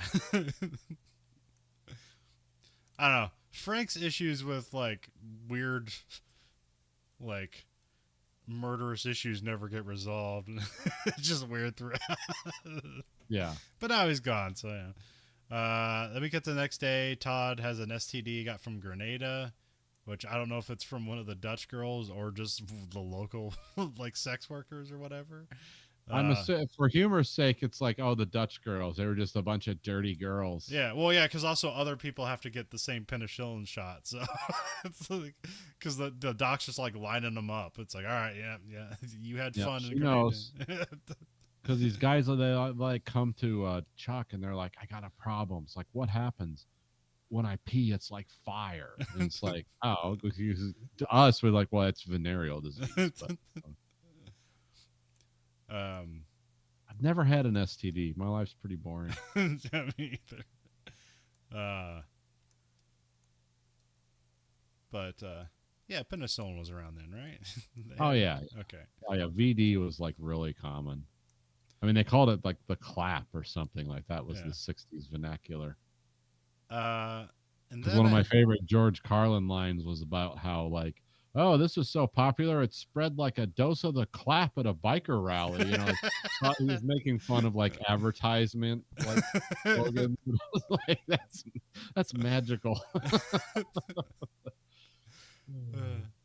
um, and then like it's like the same scene. A Cuban military boat shows up and fires at the boat. Yeah. They fly the American flag to try to be like, hey, we're Americans. Fly the flag. You won't mess with the American eagle. Then there's like a megaphone standoff that's kind of weird. Here we learn that the cook is like a Cuban refugee, and that's who they're looking for is refugees from Cuba. Um, the boys rush off to get their passports. But I think it's what's his name? It's like Tracy. I think it is. Can't find his. Yeah. I thought it was Gil, but yeah, maybe it was. Yeah. No, it was Tracy. Because I like looking up all the actors, and that's the guy from this movie. Because I think he's from like a movie called another teenage movie that came out like 7 years later called Can't Hardly Wait. But he's also in like, okay. he's also in like, oh, what's that? What's that? Oh, remember the movie or man, I can't remember what it's called. The movie where it's like they're called. It's about one hit wonders, and they're like called the Wonders, but they spell it with an O, and everyone calls them the O-Neaters or something like that. And it's like produced by Tom Hanks. Do you remember that movie? It does sound vaguely familiar. Anyways, he's the bass player in that movie. That movie I can't remember the name of. That Thing You Do. I think that's what it's called. Yep, that's it. The next movie he did. Yep. So they let the Cubans board the ship. Here they intimidate the crew, but the skipper like holds his ground, and like he's like, if you're taking anybody, you're taking me. And so the Cubans like leave angry, but just before they leave, they break the ship's compass. Which I don't know. That's got to be expensive, right? Aren't those things like? Oh Really yeah, expensive? those are probably really expensive. I guess. I mean, yeah, it's like a navigational instrument your life depends on. So yeah, and it has to be able to tolerate the sea, which is really corrosive. So yeah. There's probably be like, and probably a lot of money's just got to be put in to calibrate it. Like you got to calibrate it. It's probably like filled with mercury or some crazy shit like that. I remember we were working at a place and they had like these machines to do their static pressure, and I have like modern stuff, and they have this thing that looked like it's from the 60s. It's like, why are you using that? It's like, well, a company comes in and we pay money and they say it's calibrated, and so because they calibrate it now, it's like more official than like the new stuff you buy because it technically doesn't have that calibration rating on it. It's like, that's weird. It makes sense, but it's weird. That sounds like an insurance thing. Cool.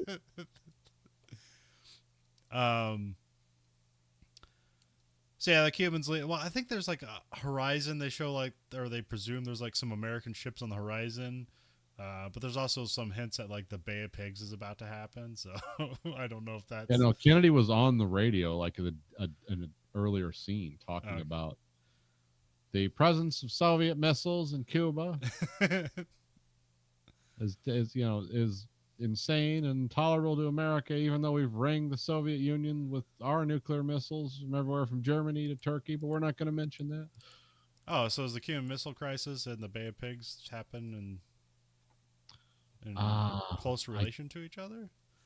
I know. Well, the Bay of Pigs happened early in Kennedy's administration, and Cuban Missile Crisis happened like a year later, I Oh, think, okay. or 2 years. I could be wrong. Okay. I don't want a bunch of angry notes from the history guys like you don't know what you're talking about. It's like true, you're Aren't, absolutely right. aren't you the Cold War guys? Like, I'm sorry. It's live production. You lose all your history notes. Yeah, um, we cut to it's like some days later, and they park the ship at an island, and they go exploring, which just seems to be like an uninhabited island, but I actually don't know. It's it's a the cool Lord looking. of the Flies moment of the Yeah, movie. yeah. Which I guess one of the actors was in Lord of the Flies. Yeah, I think he was. Well, which version? Yeah, there's like 7 versions of that movie. The '80s one. Yeah, yeah. Um, let's see. They find like a time capsule that just has a book in it of like people apparently just come to this island and sign this book and then bury it, which is kind of a neat thing. Which I didn't know. Like, oh yeah, I guess that'd be a fun thing that I exists. would actually do that. That would be really cool if I found something like that. Yep, I'm putting my name in here because it's the only way I'll ever be famous. They leave the island. Here they like they got like, they put paint on and like, they got like sticks and stuff. So this is very where it looks like Lord of the Flies, but they're just having fun. I don't actually know how long they're on there, but it's have to be Yeah, like, time is one thing I have about this movie that has struck me as odd. It's like a 2-hour movie. I yeah, think is I you lose track of time in the movie. yeah. Like you don't know how much time is passing, and they're not really they're not giving you a lot of clues. They're not really keen on explaining it either. So that's why I'm like guessing a lot of things. I That's just why I like never thought of like what is the route of the voyage of the Albatross. Never occurred to me till we were trying to figure out where they met the Dutch girls. It's like I don't know. They're in North Africa for all I know. yeah. It's like Well, like no idea. I believe in the diary, like when they get to that port where they meet the Dutch girls, I think that's the part where he says it's 1961. So it's like, oh, a year has passed because we had those titles earlier before that said 1960, which is fucking weird because that's almost the only titles we get for time and location, and never at any other moment other time and location titles. And I wonder if the director did that on purpose, or I mean, I'm sure with Ridley Scott there probably was a reason behind it because he does a lot of stuff that like, oh, that was a reason for that. But This is homework for you to do. yeah, um, they leave the island. We cut to they're on the boat and they're going over their test scores because they took a test. This is, apparently they took the SATs on the boat. yeah. Here like Chuck gets his and he's like, I did okay, and he lists out his numbers. And then they talk to Dean. They're thinking like, oh, he must have bombed his, and so he's just kind of like hanging out alone. And they look at his scores like, yeah, they got 1100s, which I don't know what that means because I forget what the scores are for that. Is that I think 1200 is perfect. okay? I think I don't remember because I know mine was like one of the kids on the boat got my scores. Yeah. It's like, okay, that's what I got. But mine were really lopsided because, like the part of the SAT that I took in the early 90s where it was like, this word is that, is like this, is that word is to this. Well, of course, I got like 100% on that. Like I just got all that stuff right. And it's like, write an essay about like something. It's like, okay, I did that. I got 100% on that. And then so my SATs look like, oh, they were amazing. And then we get to math and it's like, we've fallen off the mountain and we keep going until we decompress and explode because these are terrible. It's like, oh, I'm sure they thought it was like, was this guy cheating and lost his stuff halfway through or what? But it's kind of hard to cheat an essay question. Yeah. So, but my son did a lot better than me. And he also aced the linguistic and essay part of it, but he did well enough on the math to where they didn't think he was like some kind of mental case. So yeah, Dean does well, so they're like, hey, it worked out, we helped you out. And then Gil, Dean, and Chuck kind of talk about the future. This is where Chuck's like, I don't know what I'm going to do with good grades or be in college. Like, I'm still trying to figure out who I am. And then they just chuck all their test scores in the ocean.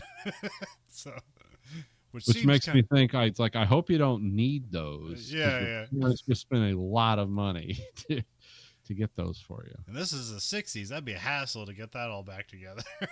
Yeah. You can't just like Did you save that in a file somewhere on the cloud?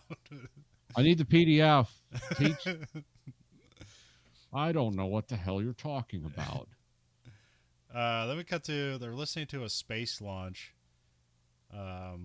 It's like of a Mercury, one of the Mercury space launches. Yeah. Because for a moment there, I was like, wait, this is 61. They can't be like listening to the moon landing. Yeah, that didn't happen until almost 70s, like early 70s, late Yeah. 60s. Yeah. Well, yeah, 69 is the moon landing. Yeah. Because we have to happen before the decade. um, there's also like they have like the soundtrack gets ominous. There's ominous noises going on, so it's like, is there a storm outside? But like nobody's reacting to it. Then they cut to outside, like, yeah, it's storming outside. Yeah. It starts lightning out, which is kind of cool because they have one lightning hit like the water, and they do some kind of effect. It's like, oh wow, that looks wild. Yeah, that actually did look cool. It's like for something that's almost 30 years old. It's like, oh wow, that was kind of cool. Actually, if I saw that, that would freak me out. Like, it's like, yeah, we're screwed. It's like the water's like changing into like heavy water at this point. Something's happening. And so because it's lightning out, the skipper orders everyone out of the rigging so they don't get electrocuted. Which I didn't think of that. I thought he ordered them out of the rigging so they didn't get blown out of it. Oh, that's true too. But no, they say later why. Yeah. It's like, oh, okay, because they don't get like shocked. Yeah.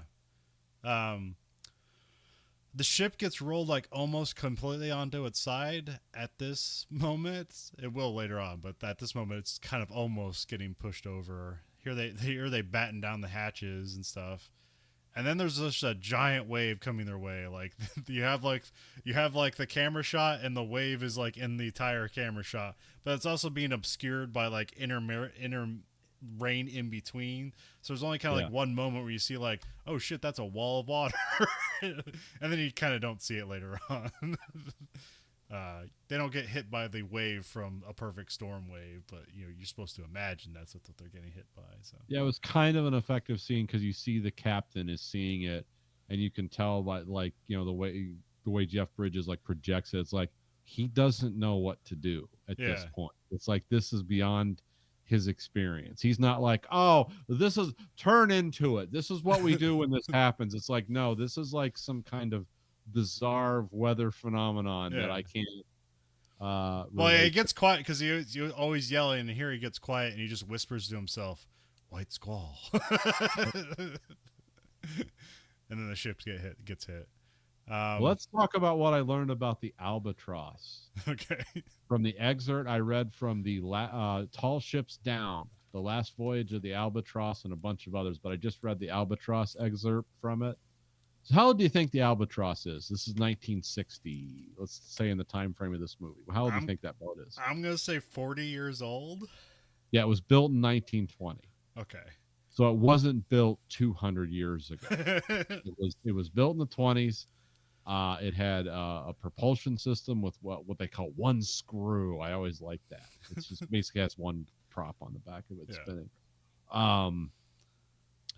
Problem with these kind of boats is, they were like sailing ships. They mainly use canvas sails to capture the wind and pull them through the water. Cool as hell if you've ever seen it. Like, it is amazing. That it's like, oh, this is pre-industrial industrial shipping. It's like, it is amazing to see those things. But it also had a propeller just in case. But the problem is with these the schooners and the brigantines that they made this way, they're very top heavy. Okay. Because of how they made the hull and the deck and everything to mainly accommodate passengers, radio equipment, and the engine that was never in the original design of these ships. It made them prone to flipping over, which we see in the movie happens not once, but twice.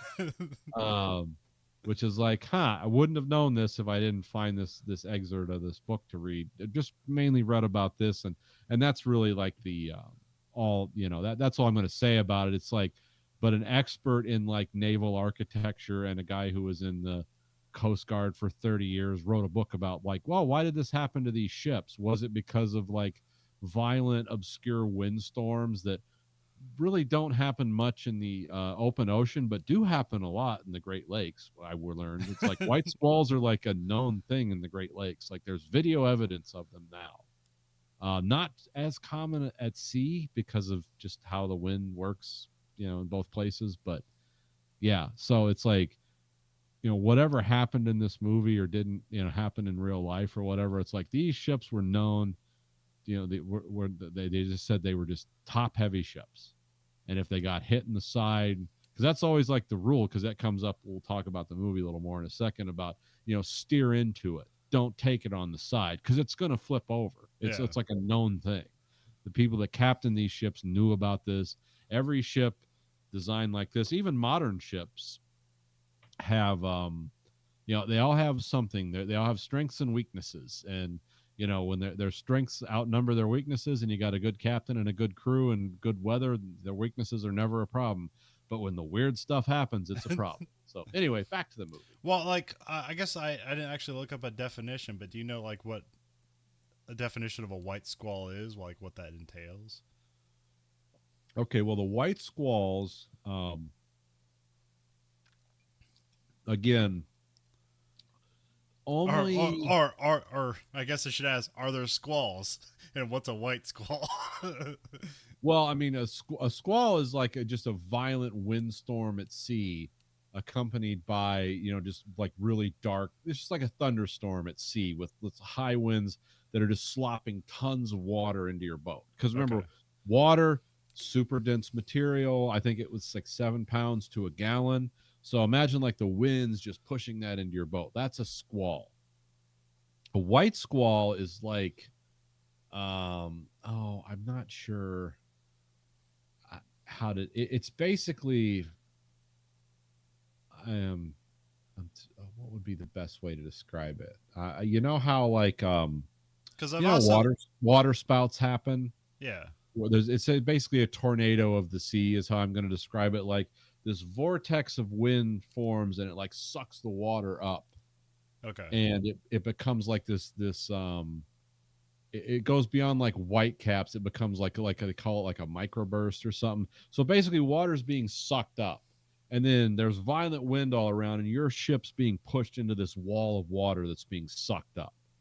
And if you take it straight on with the head of your ship, it's like, yeah, this is going to suck. This is going to be violently jarring and the boat's going to yaw around a lot, but you're going to be fine. But if you take this wall of water in the side, that's tons of water slamming into you at speed.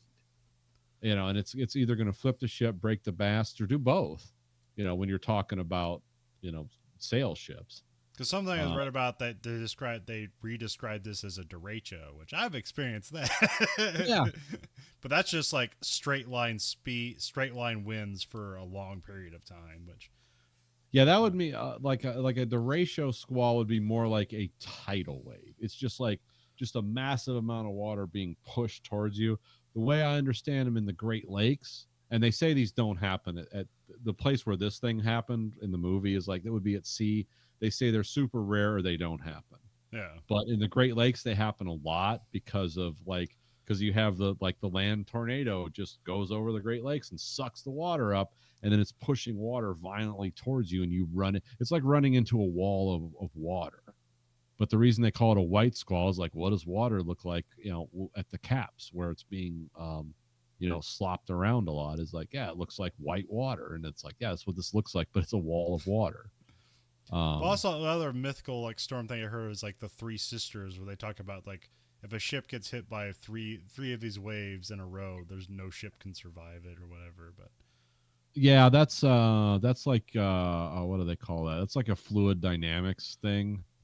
It's like, yeah, the ship is like it's pushed and then it comes back down and then the second one hits it and it's water over the deck and then the third one hits it and it's gone. It's over. It's like it's been hit by so many tons of water at the worst points it can be as it's wallowing in the sea. It's just fucked. It's like, yeah, it's Edmund Fitzgerald stuff. It's like it's just flooded. It's done.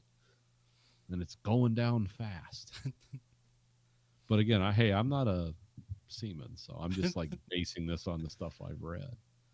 I forgot to mention this. Like before you see the doc, she like gets knocked around and like falls into her bunk and like hits her head on something. And then we get a second time where she gets out of the bunk and like kind of like rubbing her head, and then she takes like she gets thrown. This is like almost like comically thrown into another wall and hits her head again.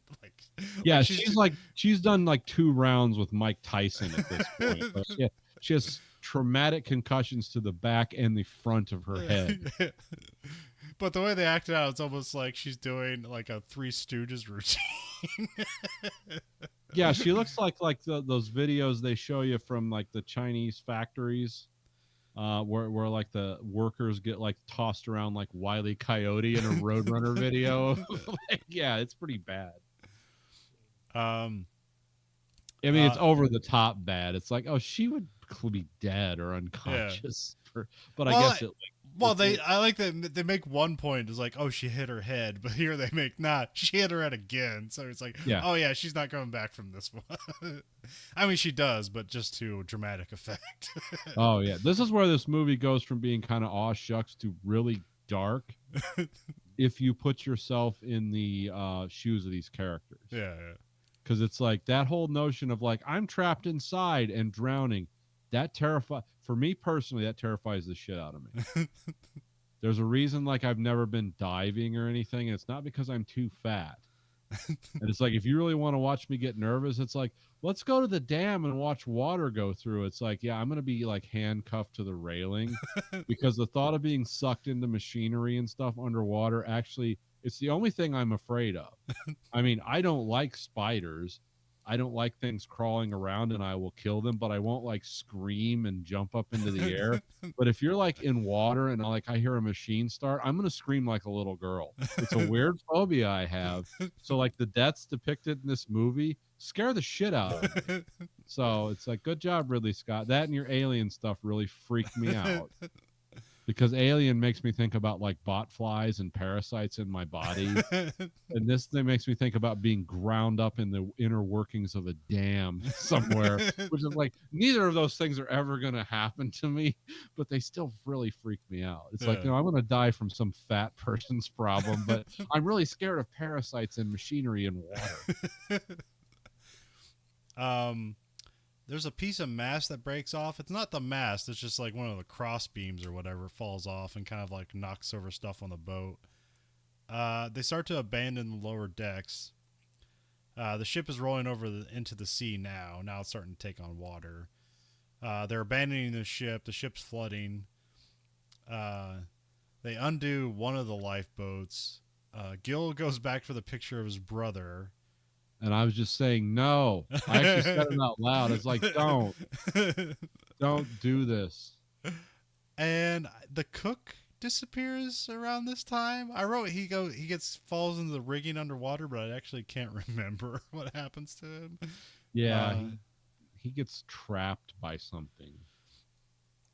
And they kind of like start. They're trying to like undo the lifeboat and get into that, but they're all kind of like off the boat at this point. And then the ship starts rolling back up, and so then they go back to the boat. This is where like the skipper spots his wife like unconscious down below, so he can like see through like this window on top of the boat, but it's got a bunch of like grating on it. So, and I'm not sure if it's meant to be lifted, but he's trying to lift it and it's not coming up, or maybe like the mast is on top of it. I'm not sure. Just the weight of the water over the top of it, it would be impossible. Yeah. Truck tries to go inside because they're looking for Gil. They find him. He's like stuck in his door. Like, he can stick his hand out of it, but then there's something caught down below, and he keeps telling us, it's like, Gil, you gotta push. And then eventually Gil just like tries to go out a different way, and then like I think it's like an air tank, like a water tank or something. Or no, it's like a diving tank, but it's something. Yeah, it's a MacGuffin. It's the terrifying scene in every like submarine / boat movie where you can see the guy through the glass. It's like, I can't open this door.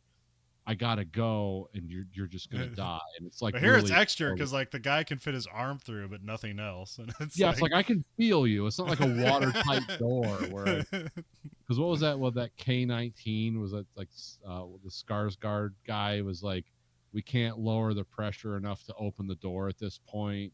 because the reactor's making it so hot in that room or something. It's like Oh terrible. It's like you're just gonna die. And yeah. I don't know if that happens in real life, but I couldn't imagine being on either side of that glass. It's like, I'm sorry. It's like I can't open it. Um, but then Gil kind of goes off the other way, like presumably either looking for a different way out or just not wanting to die in front of Chuck or something. Not sure. Yeah. Spare him that. I want the dignity of a quiet death, not an absurd death.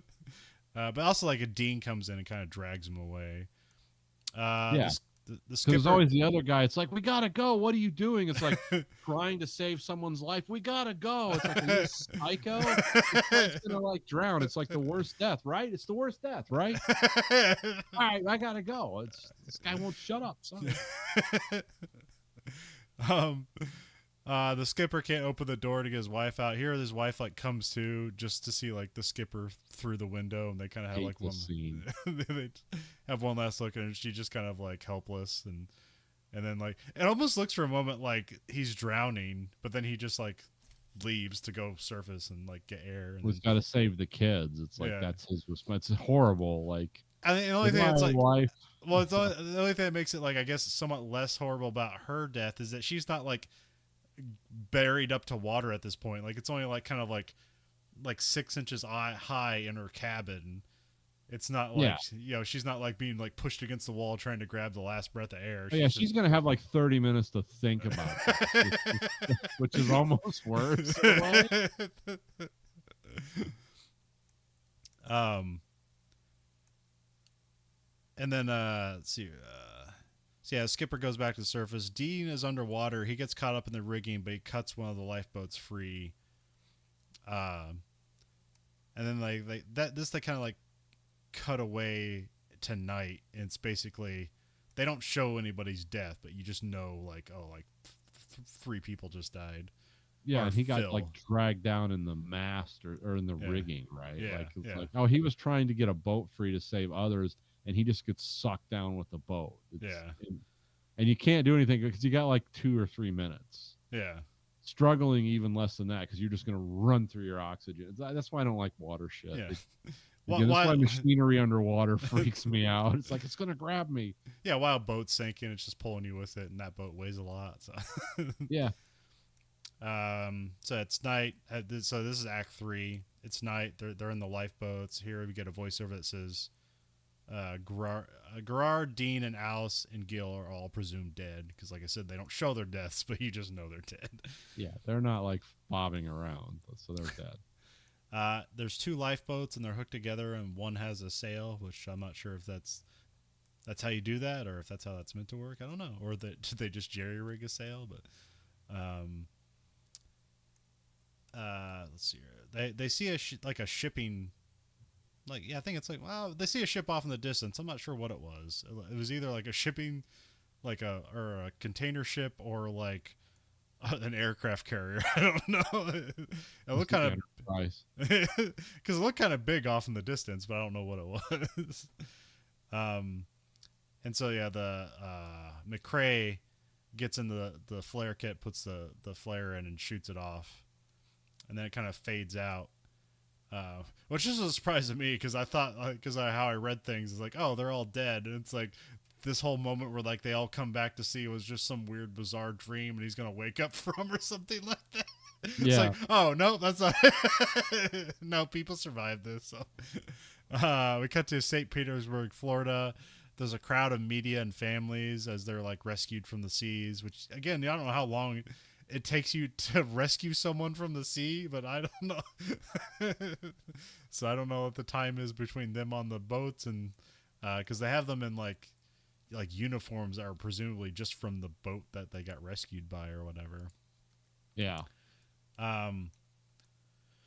So yeah, there's like a media sensation going on here, and so everyone's kind of like weirded out by this, and so they all kind of get out of there. And so Chuck's with his family. They take him to a store so he can get some new clothes, and then Chuck goes in the changing room and starts having like a PTSD attack, where he just like remembers the boat and the screams and all that stuff. Yeah, it all seems quite believable. You Yeah. know, it's like, yes, very. I could see this. Then we cut to like the boys are all together, which is this seemed weird to me because I'm like, wait, do they all come from the same place? Like, do they all live here, or are they just stationed here for the moment? Like, what's going on? Yeah, I don't know what happens. This is like I need to find someone who's like in the Coast Guard and like what would happen back then? It's like would they second them at hotels and you know for the trial of the skipper, Yeah. or you think they just like go home? It's like, well, I'm glad I'm not dead. I'm gonna go home and like cry myself to sleep now for a month and then write a story about it. But And then go God talk in front of strangers about what happened. yeah. Oh God, I'd sooner burn in hell. But some people like to do that. So yeah, the boys are arguing about over whose fault it was for the situation, and also apparently learned that Frank and his parents are in town. They're trying to discredit the skipper, or at least just Frank's dad is, for reasons or whatever. I guess because he didn't immediately kiss his feet for being rich. um, Oh, those people are really like that sometimes too. yeah. It's not like that's not the most unbelievable part of this story. It's like, oh yeah, I can see these guys doing this shit. Chuck goes to meet Frank. Frank's like just like full on like I'm going to be a stockbroker and everyone's beneath me at this I say he's moment. Patrick Bateman. Yeah. I'm surprised he's not like debating the guys. It's like, well, do you know about Huey Lewis in the News? You know, the second album was amazing. um, uh, Chuck tries to get Frank to call off the tribunal, but he can't convince him, so he leaves the Chuck with the ship's bell, which they saved. WYSIWYG. Um, Or no, what is it? Where we go? It's the QAnon stuff. yeah, I like WYSIWYG. I mean, what you see is what you get. Yeah, no, I totally screwed that up. I'm screwing up my QAnon lore. I should just, I should have, when that happened, I should have just spent all my time researching that. But I tried to, and I was like, oh, one of these like human moments that I'm supposed to understand, but I don't. But then I realized, no, this is just stupid. So now there's a trial over like I think it's the Coast Guard whether Skipper should keep his license or not. The kids everyone gets like put on like that's not really trial. They just interview them in front of like a crowd and a judge or whatever. Yeah, no one's being prosecuted here. It's really just to determine whether the skipper loses his like captain's license or not. That's all this is. Not like, oh, we're going to assign blame and someone's going to prison. It's played up that way, but it's like, no, that's not really what's at stake here. There's just like a Coast Guard like seamanship trial or hearing or something. Yeah, I don't know. I mean that a few good men had come out by this point, so this is like, yeah, we should just copy that for this scene. So, well, I know how hot Florida is, so I don't know if everyone in this courtroom scene is crying or sweating. I don't know what's going because they're wearing like very stiff uniforms. They're crying from the sweating. Yeah. They're just like, oh, are you emotional, Captain? It's like, no, I'm dying inside from the heat. The kids try to take the fall for the incident, but the skipper won't have that. Is like, no, that's like I'm the one in charge. This is all on me. So he offers up his license to like appease the crowd, and he hands it over to some crowd of like admirals or whatever. Oh, these are like character actors, because like the main guy is like James Reborn, and like you've seen him in everything. Yeah, he's mainly, like an evil guy or something. Yeah, he's like well, he was in Independence Day as like the Secretary of Defense. But then the other guy that's in it is the guy, he has a really difficult name, but he's been in everything. He was like the prosecutor or the guy who was against the captain is the Zelcho Ivanek. He's like a character actor who's been in everything. You know this guy as soon as you see him. Yeah. And both of them are great. They did a great job in this. Is that the guy that kind of talks very low like this? And like, yeah, sure? Yeah. Okay. Yeah, he's very convincing. If you would believe this guy is a lawyer or a doctor, everything he plays, he does a good job because he's like a lawyer or a doctor or an evil lawyer or an evil doctor. Yeah, because he's like originally from like Yugoslavia or something, but he's an American now. Like he doesn't.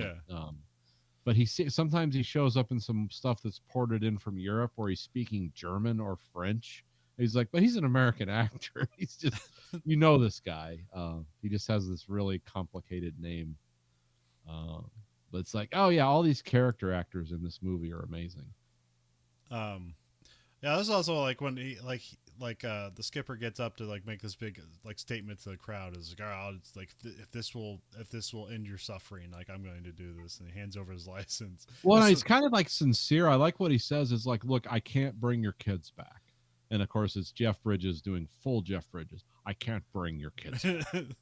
But if taking my shit or whatever he says, if that appeases the crowd, then that's what I'm going to do. Because I mean, he is really sorry because he won't let the kids take the fall for like not turning into the storm or not turning to port or starboard. I know there was some debate about that, and it kind of got lost on me, but it was like, yeah, I'm not going to let these kids be put on trial for my mistakes, which is like, oh, this guy's actually noble. Okay, he's a cool guy. He's not going to let like teenagers be like emotionally ruined. We're like, no, I'm the reason all my friends are dead. It's like, no, I'm not going to do that because that's just evil. But in real life, most people would actually do that. And this is also where I wrote, somehow everyone forgets that he lost his life. It's like, remember, this isn't just like a free like, all right, on to the next thing. Like his life is ruined essentially. Yeah, and also what's really, I mean, one of the reasons like. I think the flipping of the boat and the actual white squall scene, which is only like 4 minutes of the movie, really hit me, is because like this really happened in some way. Yeah. Like I don't know exactly how it went down. I don't know if he saw his wife before she died. I don't know if any of that really happened, but essentially the cook, his wife, and 4 students actually died in real life. It probably wasn't as dramatic as it appeared in the movie, but yeah. We do forget that in the trial. It's like, yeah, we're going to rake this guy over the coals because his rich dad is upset, but his wife is dead. And he also obviously hates himself because all these other kids are dead too. But we're going to crucify this guy to slake the lust of like Donald Trump or whoever this other guy's supposed to be. And then the skipper like starts leaving, then Chuck kind of stops him and like addresses everyone and the captain with like an emotional plea, which I didn't write down what it was because I was like, this is all just cheap garbage to me at this point. Yeah, it gets dumb after this. I like what the captain says when he hands in his license and like there and he's walking out and they're banging the gavel like, Captain, come back. And then the guy Frank brings the bell and starts ringing it. And it's like, okay, we're in dumb. This is where the QAnon people really latch on to like, yeah, we're gonna storm the Capitol and win. It's like, no, not really. You're just gonna do a long time in federal prison. I wrote, Frank pulls out and rings the ship's bell for an empty gesture that creates a group hug, and thus everything was okay. Yeah, everything's fine. They're all resurrected from the dead now, right? We're not going to live with post-traumatic stress all our lives. Yeah, especially from the one guy that wasn't on the ship that when all this happened. It's like, yeah, we got to win him back because he didn't watch everyone die horribly. Because it's like drowning is like, oh, that's one of the deaths like being lit on fire, like people choose between. It's like, how do you want to die in the most horrible way? But yeah, the one guy who wasn't there, who essentially like slaughtered Flipper in front of us. It's like, yeah, let's bring him around. We want him on our team because yeah, he's not going to shoot you in the back when you're not looking. So yeah, I just thought, I like 5/6 of this movie, which that 1/6 is just the boat crash scene. So yeah, that's my problem with this movie too. Is like when I say it's like a lot more aw shucks than I remember. I don't say that because it's like that really won me over. It's like, oh god, this is dumb. I know how technically how this moment is supposed to feel, but sometimes I like interject myself in if I was there, would I feel the emotion they want me to? And I would feel embarrassment if this happened in real life. Yeah. If someone rang a bell and people cried. As like, cast member number 7, like rolling your eyes like, This is how we exonerate our psychosis and foolishness by ringing a bell. Like, this okay now. All our stupid decisions led to this death and ruin. Ding, ding, ding, ding, ding. It's like, yeah, it's cheap. uh, but also, But like again, this is why I call the '90s like Ridley Scott's like wilderness period. Like, he's wandering in the woods. He doesn't know where he's going.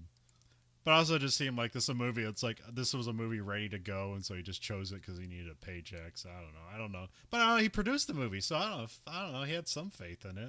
But also, No, I don't, like Ridley Scott believes in the stuff he does, good or bad. Prometheus, and we know, like I said, the same again, the same guy that made Alien also made Prometheus with the same amount of verve and belief in both movies. I know he had it. I don't know the guy, but I know he had it. I can tell.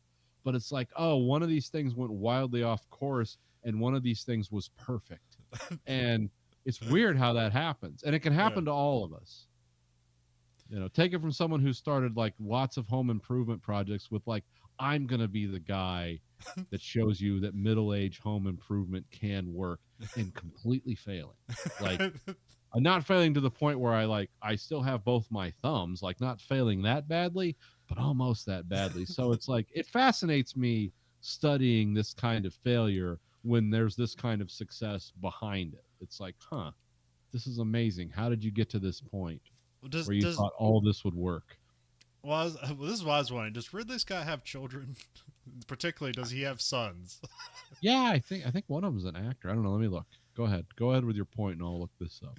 Well, what this movie felt like is this felt like a movie for dads to take their sons to when they don't know how to talk to their children. And then afterwards he'd be like, "See, son, you know, if with discipline you can be like, you know, this is why we're sending you to military school. It's like, because you want me to die. It's like, you take the wrong lessons from everything." Yeah. Yes, he has 3 children, and they're all like 10 years older than me. So they're like in their 50s and 60s. Well, he's in his 80s. So yeah, his kids are in like their 50s and 60s. So I was wondering if he like made this movie like for his kids or something like that. And so like a lot of this cheap like emotional garbage like meant a lot to him because he was having a bad time with his family. Yeah. I don't know. That's me guessing. Well, there's some reason Ridley Scott thought this was like something. I mean, because your whole production company's involved in this and basically financed the whole thing.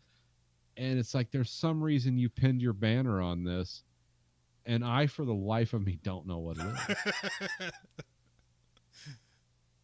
I mean, I had to, most of the enjoyment I got out of this movie, and this is like the 3rd or 4th time I've seen it, is doing the research on why the ship flipped over. It had nothing to do with how I feel about the movie. It was like, oh, why did this happen? And oh, it has a weird connection to a political movement that staged some kind of weird coup in this country, like recently. It's 30 years after the movie came out. It's like, oh, these weirdos are like, they love the bell and the message, and we go all. And it was like cheap and stupid in the movie, and it's cheap and stupid when you tried to like kill Nancy Pelosi or whatever the hell you were doing. It's like, it's just as dumb in either context, but one of my favorite directors like did it. It's like, oh, why did this happen? I mean, he didn't Ridley Scott did not storm the Capitol on January 6th, but he made this movie. That to clarify my point.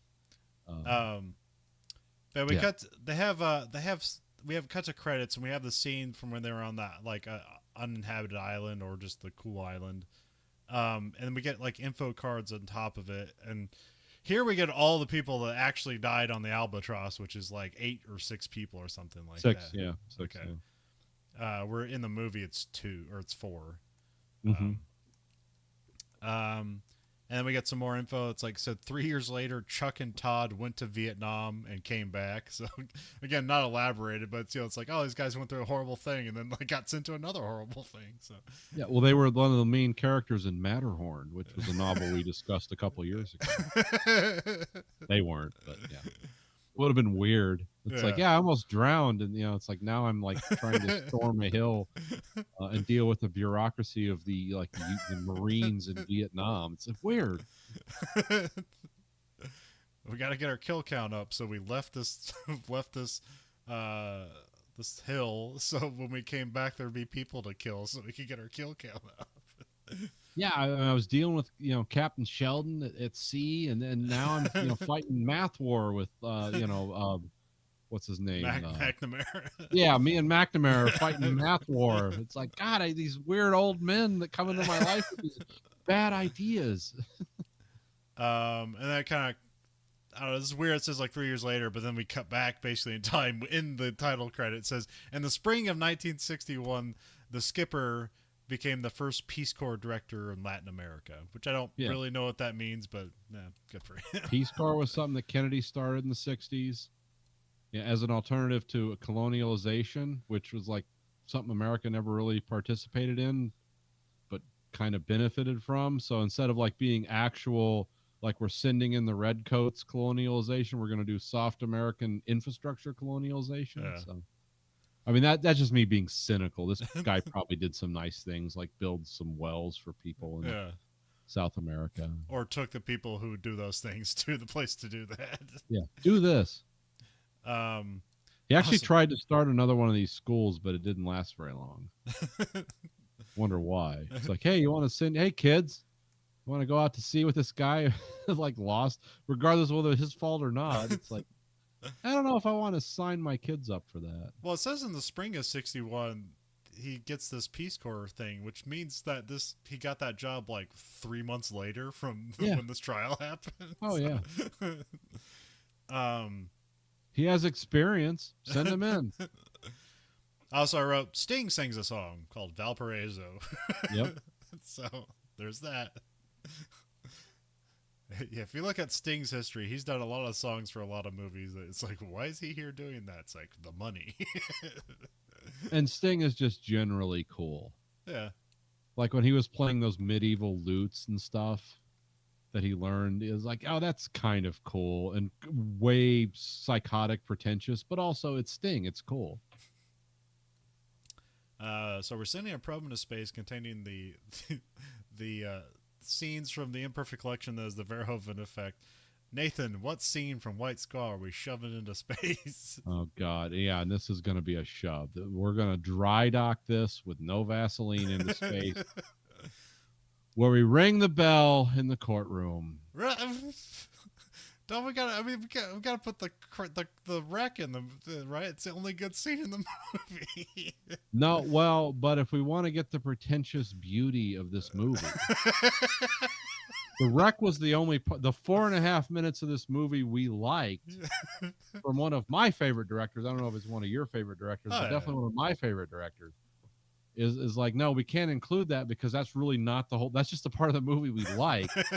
Unfortunately, we have to ring the bell, and in an empty gesture that's based in pure Pyrrhic defeat, because we lost, people died, the ship sunk, but we're going to ring the bell and say it's not the journey, it's the destination, or it's not the destination, it's the journey. It's I totally fucked that up, but yeah,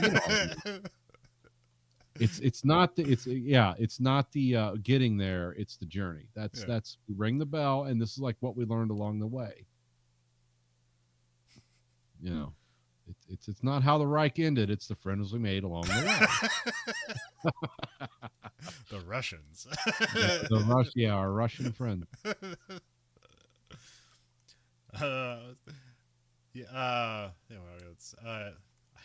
I keep changing the. You can find us. We're on almost every podcast platform. You can find us at verhoeveneffect.com. On that platform of your choice, you can rate us. You can rate us whatever you want. Remember, the algorithm only listens to the highest rating. Remember, you control the algorithm. The algorithm doesn't control you. We also have listener support at verhoeveneffect.com. You can support us on a monthly stipend, either 99 cents, $4.99, or $9.99. Cancel anytime. You can find us at Twitter at Verhoeven Effect, Facebook Verhoeven Effect. You can find us on YouTube at American Greed Factory. Watch both this and that show live and unedited. We also have t-shirts at belowthecollar.com/Greed Factory. So for the Verhoeven Effect podcast, I'm Conlon. And I'm Nathan.